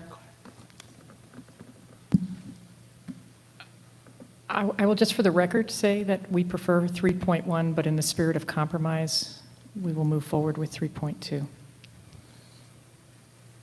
Commissioner York. Aye. Commissioner Newberg is an aye, and with that a 4-1 vote, we will move with 3.2. Thank you.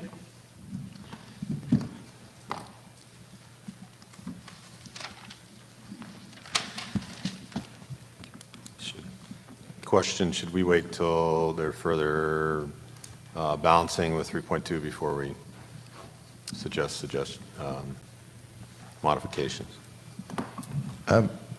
Before we get into any modifications in the Mesa, Tempe, Phoenix area, yes, so let's wait for that. The one question I would ask you in there is the Kyrene School modification that I believe was actually shown in 3.1. Is that where it was? Yes. So in 3.1, we showed that modification that takes part of the reservation, puts Kyrene together. It would be good to get your feedback on whether you like that change or not. And if you like it, then when we balance 3.2, we'll work that into the balancing as well. I'm sorry, could you, I'm just pulling up 3.2 because I'd had 3.1 up. So I'm sorry if I wasn't focusing on what you said. Could So you is repeat this that? 3-1, Mark? Yeah, this is 3-1 to show the Kyrene School District as District 12.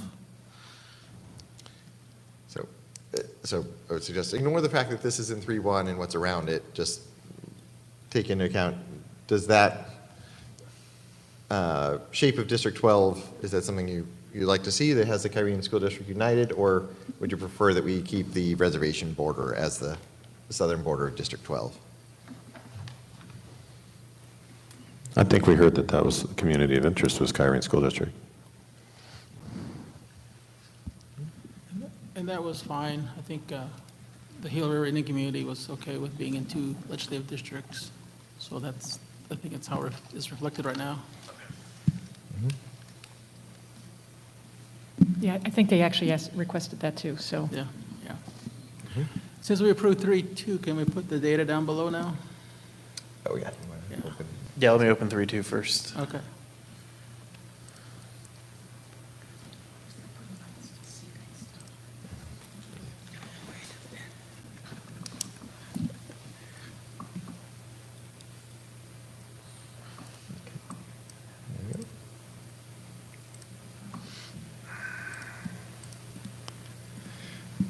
So, Commissioner York, to your earlier question, yes, I think other than that Kyrene question, I think we'll balance out the North Phoenix over to Apache Junction, shift of all that population, and come back with that modified map for you.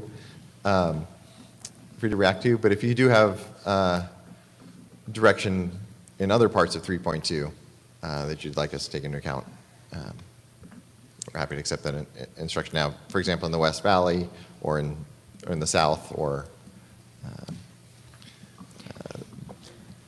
I wouldn't mind an overall assessment of how extreme these districts are. Up to now, you know, we're focusing appropriately on communities of interest and, you know, compactness, contiguity, all of it. I'm just curious, these maps we're making, roughly, you know, how wide the spreads are. And so it's a little hard to say because a bunch of the districts aren't balanced yet, and that will shift things around. But we are looking at, I believe, 6 districts that qualify in any part of the commission's competitive definition. So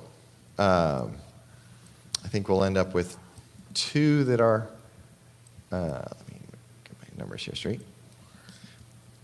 I think we'll end up with 1 or 2 that are in the highly competitive range on the vote spread and that are swing, and then probably 4 that are in our 7% spread and or have at least 1 election where they've swung over recent years. We can, if the commission wishes, as we do that, well, I guess we could assume it's part of the commission's direction unless you tell us otherwise, as we population balance the districts from North Phoenix over to Apache Junction, we can try to see where there might be, obvious opportunities to improve competitiveness within the other instructions you've given previously. But we'll probably have to come back to that as a follow-up analysis to do in more detail and look for more opportunities after that.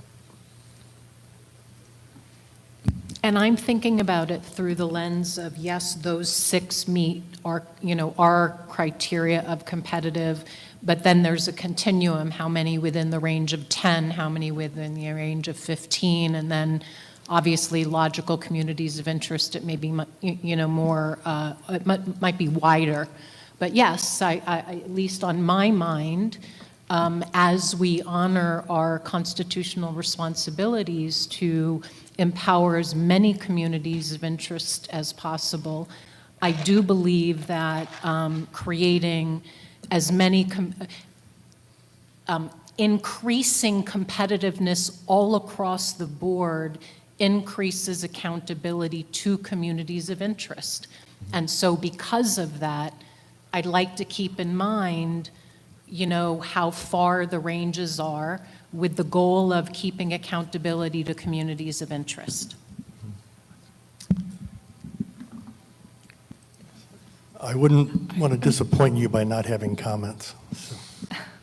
So, I think all of us are interested in the number of Latino and Native American districts that we end up here. And we want to, the goal is to at least achieve what the last commission did on having 8 total minority districts. So we certainly, and I think in our earlier look collectively at it, we think we may be short 1 here. So as you're balancing, keep that in mind. And then secondly, it's really important that Oro Valley and Marana end up in the same legislative district. And that's not close here. And that will create ripples and issues that I can't understand, but that hopefully you can. But I would really like to see a version, even if it's a separate version, that shows what would it take to get Oro Valley and Marana both in that District 16. District 16 or 20? Marana's right now in 20. Are you trying to figure out how they can connect together? I think it's going to be better to get District 16 with Marana, because District 20 is one where I think if we bring it down and play with it, it could become a minority district that we're seeking. And 16 then would have to pull back from somewhere up north. Do you? I think Commissioner Meal's onto something here. I heard that loud and clear. Yeah, I think definitely you understand the request, and as Commissioner Meal mentioned, it's not a simple fix, so we can certainly. And it may take 17, the border between 17 and 18, where 18 would go a little further east and 17 would go out towards the freeway, and 20 come down and slide over into where 18 is a bit. And there may be a way then to make 20 more of a minority district by doing that and retain 18 as a minority district, and we may be able to pick up the lost district we're searching for. Yes, and you're definitely right. And the challenge is that Oro Valley will come out of 16. Well, Oro Valley. No, Oro Valley would stay in 16 and Marana would go into 16. Right. So that creates issues for you up north. Good luck. Exactly. District 20 is already low in population, so. Right. Oh, yeah. I think there are so many, and this is part of my concern about having done 3.2, not 3.1, is there's so many places to balance the population that I think when we get the next map, it's going to have to be pretty different from what we have now seen, because there's some big numbers that have to be moved around as part of that. I did have a question too about you said that the Latino Coalition map came in? Yes. Would it be possible, since we're talking about that, would it be possible to do an overlay just to see what they had for the legislative districts? That would get us thinking on the VRA piece? Or is it not in a form that can be done? It would be possible overlaying it as individual districts. I don't have the 8 stitched together at this time. So we have 8 individual submissions. I can overlay one other map at a time. Would it be possible to get those Yeah, let's look at stitched them one together at a time. tomorrow? That was actually my suggestion. If you want, as part of this test, of bringing more things, we can just bring those districts in. As I mentioned, we haven't spent a lot of time fine-tuning the South Phoenix seats. That we've kind of been waiting for their submission to get input from them. So we could just incorporate into this their South Phoenix seats and bring that to you tomorrow within this map. It's always something, if you disapprove, we could reverse it back to your older version. I mean, I don't totally love that, because you're going to be doing all that work just based on their submission without us even looking at it. I mean, maybe we want to just gaze at, give some direction first. I mean, I don't know about you all. Could I suggest we take a 20-minute break, and I'll see if I can get it stitched together, and we can come back and reconvene and see it? That sounds like a good idea. Thank you. Perfect. Actually, 20-minute break for you guys? Oh, you said 12-minute break? 14.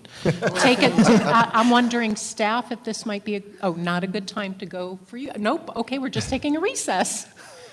20 minutes would be preferred if we could have that. We'll try to be back as soon as possible. 19 minutes. Done.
Okay, we will resume as soon as our mapping team can come on up and show us some new interesting maps. Nice job, Mark. That was faster than 20. Thank you. Yes, that's the motto. It's more like prepare for things to go wrong, and then they usually don't. Don't prepare for it. That's why. So on the screen now is the 8 legislative districts that the AZ Latino Coalition sent over. You can see there for District 6, there's a big southern legislative district. And then at the border of Yuma County, Pima County, and Maricopa County, that's what starts District 5. That goes up through Gila Bend up into the Phoenix region. Do you want to start looking at the Phoenix region or the Tucson region first? Phoenix? Yep, Phoenix. So you can see District 5 comes up pretty much the 84 freeway up here until you get into Buckeye, and then it cuts over and goes down the 10 freeway.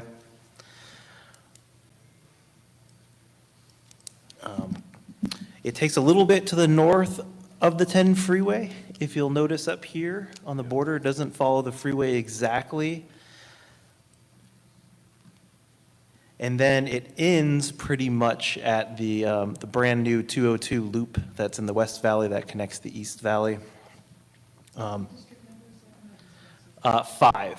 The lime green is 5. And then right under 5 in the aqua color, that's going out to the east, that is District 1. And that's pretty much taking most of South Phoenix, including downtown Phoenix. As you can see, it cuts up there. It sort of cuts downtown Phoenix in half and goes out to the airport property. And then coming back down, which I think is 143. 143 down to Guadalupe. Yep, exactly. And then it does include the city of Guadalupe. If we go back up to the north, D4 is what is sitting right on top of D5. And that includes Luke Air Force Base, probably the southern half of Glendale, if you want me to turn on the city layer.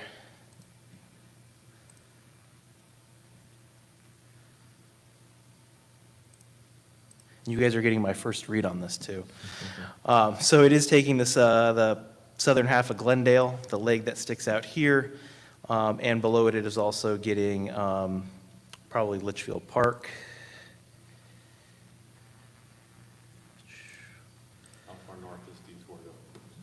It goes all the way up to Northern Avenue is the top border there. It does include Litchfield Park. It probably does include the western part of Phoenix also, and we'll turn on Phoenix. Yep, it does include the western part of Phoenix, and the eastern border is 67th Avenue. And at 67th Avenue, that is where District 3 picks up. It has parts of the city of Glendale. It has parts of the city of Phoenix.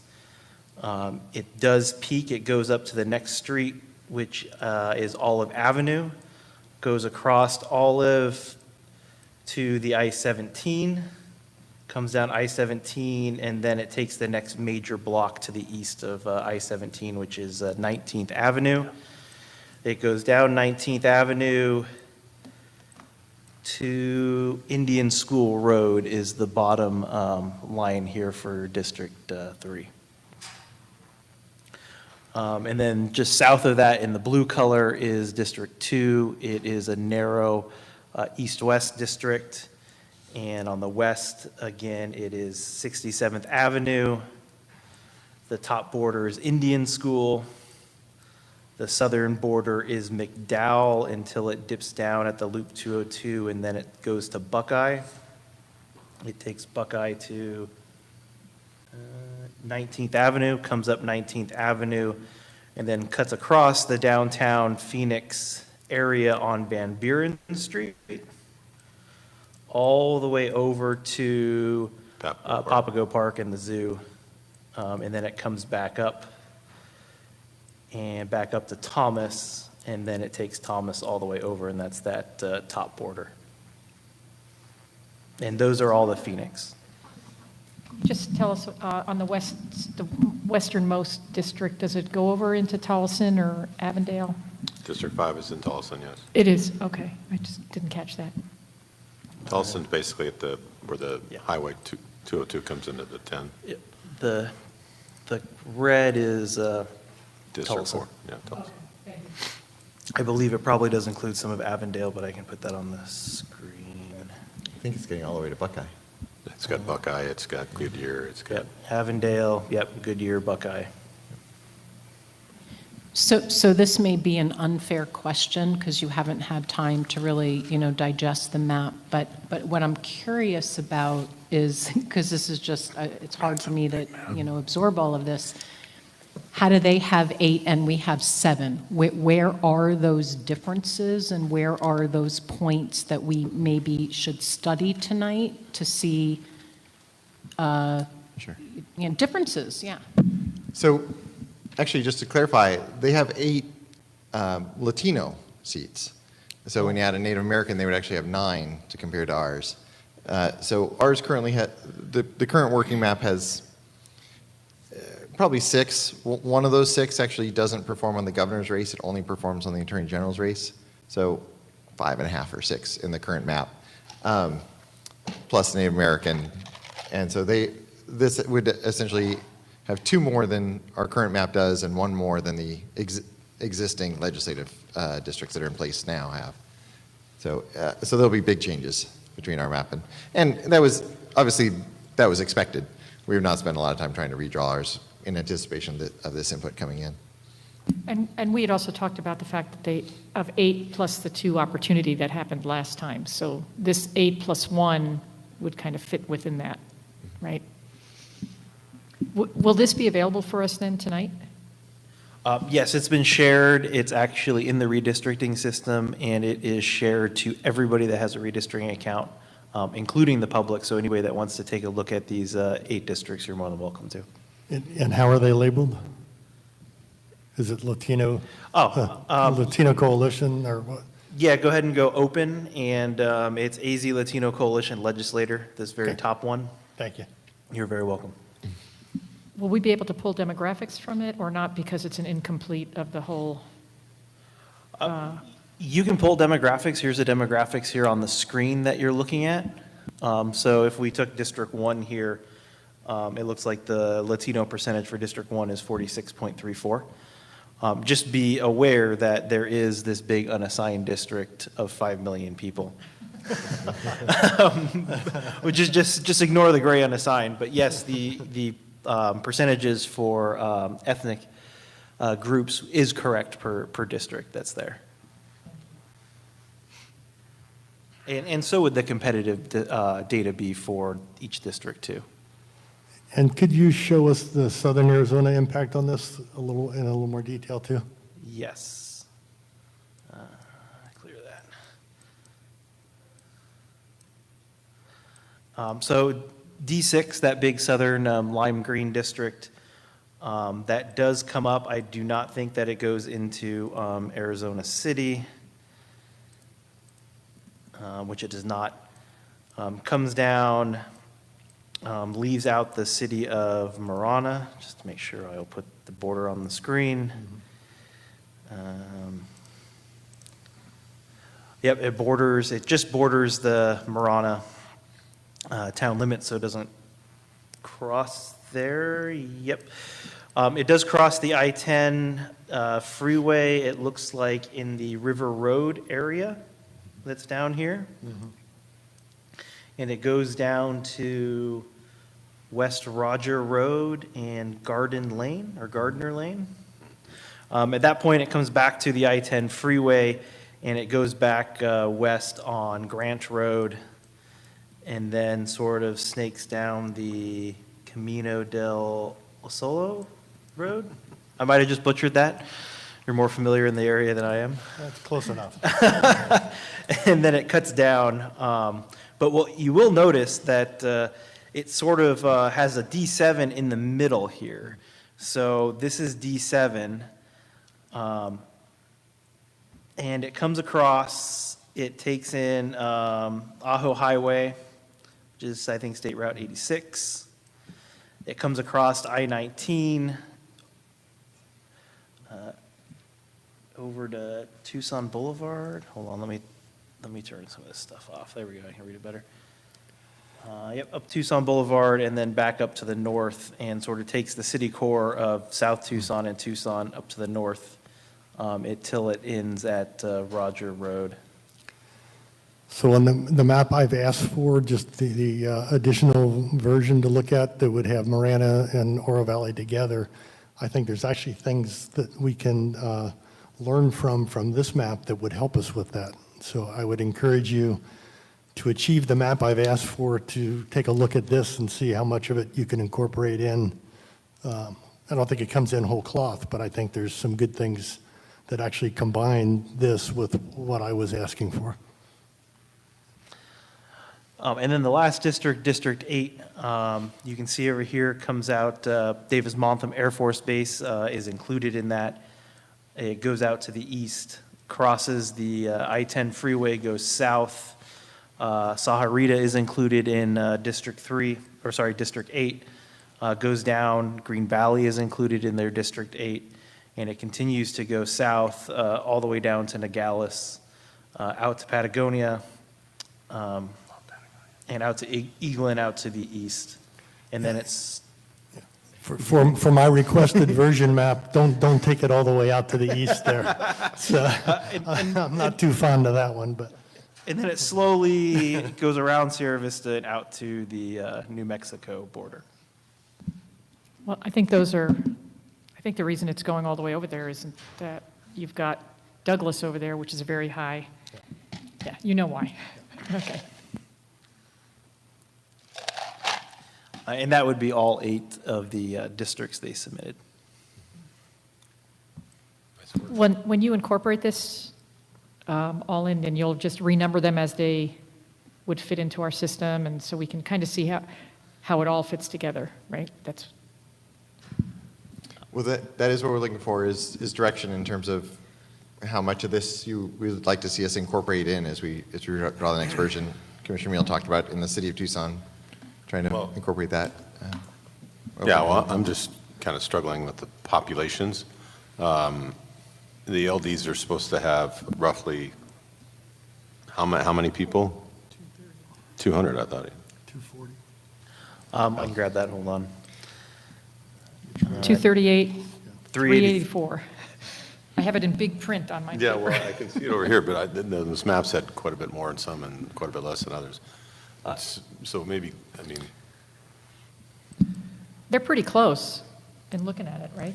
The numbers aren't too yeah. far off. They're not exact, but they're pretty close. Okay. Just the challenge of importing this quickly, the target deviation and target deviation percentage it's calculating are off the congressional map. So we'll fix that. So, Okay. yeah. They're not actually 75% short. They're very close to balance. Okay. So I guess that would be my question is, could we, if it's okay with everybody, can we see if we can have these incorporated into map 3.2? Version of that, yeah. That version of 3.2, put these in there, and then we can work, including Commissioner Meal's request on Oro Valley and Marana, and then see how those look? Yeah, and that may be several different versions. That doesn't necessarily mean that that's just one. You may have 2 or 3 ways of wanting to look at it that you'd want to show us. You have population balance in Maricopa County, yeah. Mm-hmm. I reset the target deviation to be the correct deviation. So you can see here, the biggest deviation is 4.06 for District 3. It's about 9,600 people off. Okay.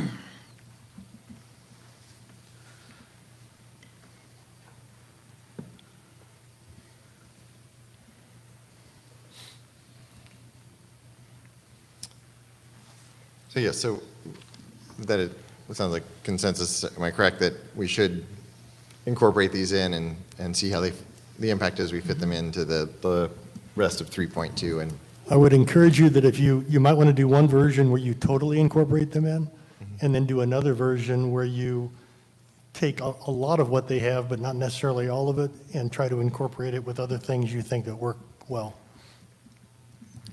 Because they get to 8 minority districts, right? Yeah. And, I mean, plus the Native Americans, so I mean, we're striving to get to 8, which is what we currently have. So this would actually be 9. Right, no, exactly, so I guess that's what I'm saying. Along Commissioner Meals' comment, I'm happy to go along with, drawing what may, happen, incorporating all of their feedback, but more importantly, I'm interested in how that feedback can help us accomplish our goal and fit in with our larger vision. And so I know that does, give you some responsibility in playing around with the iterations of the maps, but we've created a vision, and I don't want that map to drive, the larger decisions, emanating outwards. But I'm open to 2 maps where we go with the full, Latino group and see what plays out. And if it's wonderful, then hey, that's great. Mm-hmm. And it is notable to the earlier discussion about the congressional map too. It's worth noting these 8 districts drawn. Doing a quick count, 1, 2, 3, 4. 6 of them are not 50% Latino. So the question about District 7 and can we get to 50%? Well, it's more about do they perform and are they effective than it is hitting that magic number, because here's 8 presumably effective districts coming from the coalition that are 6 of which are not at 50%, but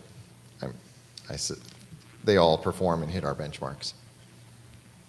Yeah, so of the Latino legislative districts that they submitted, how many of them reach the 50% threshold? It's- 2. Yeah. Number 2 and number 7, Okay. or number 6, I'm sorry. Yeah. I Number think we're 7 going to is find that there's a within lot of reason we don't need to worry about getting all the way to 50% as long as it performs under all these tests. But we'll hear from our esteemed council tomorrow more on that. Well, especially when our aim is to be empowering the Latino community to the greatest extent possible. So we'll see what we can do. And there's some others that are very close Yeah. to that as well. So they're certainly within range. You have one which is 0.6 off. But it would be interesting just to kind of, I think, to me, it would be interesting, and I'm all for kind of seeing how they work together. That's why I was curious on the overlay, and having 2 maps, or at least 2 maps tomorrow, one with them and one which incorporates some of the other things that we've been talking about, and seeing how that all fits together. And then, I'm not sure of the other one, the second map.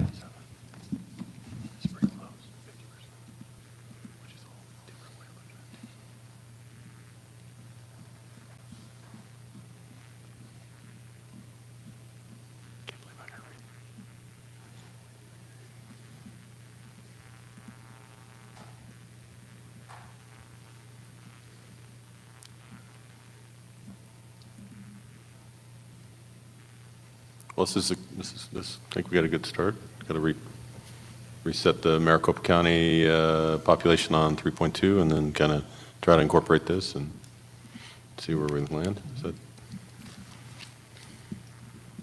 Yes, exactly. Just summarizing, I think what we've heard to make sure. So we've got work from 3.2, do the population balancing, as you're just saying. We'll do the Kyrene School District challenge, change. Do the put Oro Valley and Marana together in one legislative district, and then incorporate the Latino coalition districts, and maybe incorporate them in one. Very, very likely end up needing 2 to show different ways of incorporating. Okay. Can we have that by 8 o'clock tonight? That's probably better than it was. Couldn't hear it.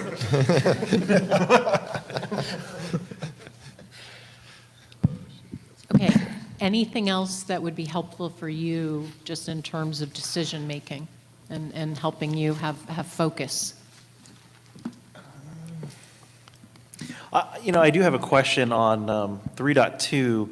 We had the north and south district in Phoenix following the river. That's Tucson you're showing. Tucson, sorry. Is that something that you guys want to continue incorporating? I know this isn't 3.2, but following the river, I can bring it up. I think I think that makes sense. Yeah, I think that's excellent. That's one of the things I liked about 3.2 is the way that was shown, the difference. And if anything, District 17, if 18 had to push over to the east a little in order to get more stuff working for 20 on the west, or whatever those districts end up being, if 17 had to give up something in the inner city and go out a little farther to the freeway past Casas Adobes, that probably would be an improvement. Okay, so that's keeping the river sort of as the boundary. Yes. Okay. And that's going to be a swing district. That's going to be a toss-up district, or one way or the other. Yeah, so it'll be one of the very competitive districts. Which district again? Could you give me the number again? I'm sorry. D17. 17, thank you. North of the river. So is that one, though, where are we taking Casas Adobes, leaving it there, or are we putting that with Oro Valley? Because I seem to remember that they wanted to be together. At this point, we're leaving it where it is.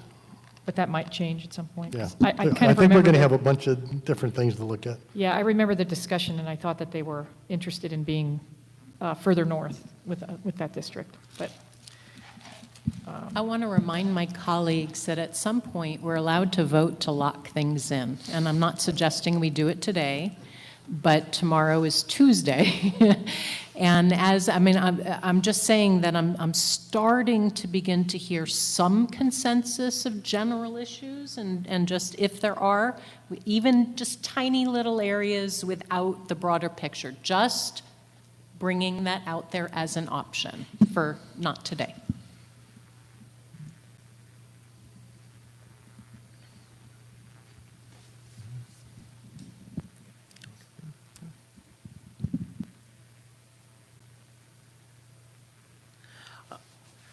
I don't think we have anything else from our side.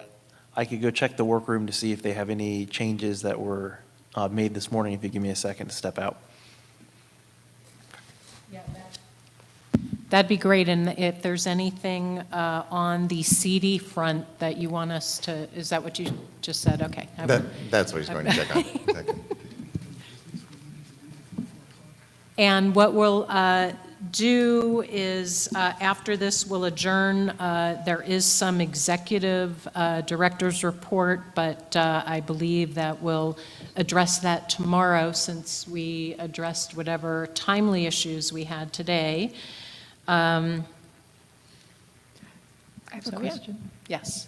In terms of the racially polarized data, when is it a good time to start bringing those in? Now that we're looking at the legislative map, should we be looking at those in the counties? Should we, at some point, we need to start bringing that information in as we're starting to narrow down our focus.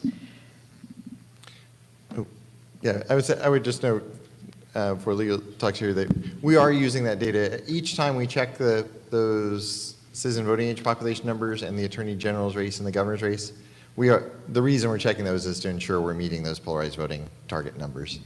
And do we have those for each county? Like I'm looking over here at, because I'm just getting familiar with map 3.2, so, but I'm looking and we have Cochise County as pretty much almost its own district right there. So do we have some of those other counties? Are we able to look at that? Or you're going to look at every legislative district and kind of run those numbers? Is that what you're saying?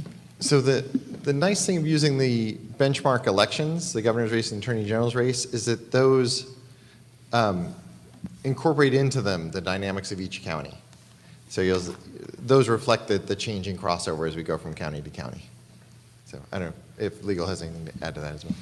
I would just add a couple of things. One is we have obviously seen some of the polarized data at the county level, at least for some counties in Arizona, through Lisa Hanley's presentations. I think we will be ready to do a district-by-district analysis. We have a meeting actually with our experts at 6 a.m. tomorrow to finalize that, but it looks like we'll be ready to do that tomorrow, and then we can provide that kind of information at the district level. Great, thank So they are working very hard in the workroom. They still have a little bit more to go, so we're not ready. We don't have anything to show you right this second on congressional districts. But we hope to get it done soon and then share it with everybody as soon as possible. And in terms of process, you let the staff know, the staff will text us or just let us know when the maps are live? Yes. Okay, awesome, that'd be great. And you should be able to get us to legislative sometime tonight, you think? I think we should have time to do the legislative, at least one, but I think there's plenty of time to do two. Yeah, certainly we'll try. Don't be surprised if we're finishing legislative tomorrow morning while you're debating the changes in the congressional map. We may need that time, but we'll try. One of the things, just so you understand the change, one of the things that happen is when we pull the Latino Coalition proposed District 7, turns out it has a huge impact on our configuration of the rural District 2. And so we've got to go back and revisit how we implement that while minimizing that district, which we already have tons of direction and commission guidance on. So those are the complications as everything ripples around, but they're working through it. Okay. If there's no other questions on that item, we're going to skip agenda item number 8, Executive Director's Report and discussion thereof for the sake of time, and defer that to our agenda tomorrow. Agenda item number 9, in-person public comments. We can skip that as well, given the conversation we had the other day. Agenda item number 10, next meeting date will be tomorrow, October 18th, 2021 at 8 a.m. I look forward to seeing you again bright and early. Agenda item number 11, closing of public comments. Please note, members of the commission may not discuss items that are not specifically identified on the agenda. Therefore, pursuant to ARS 38-431.018,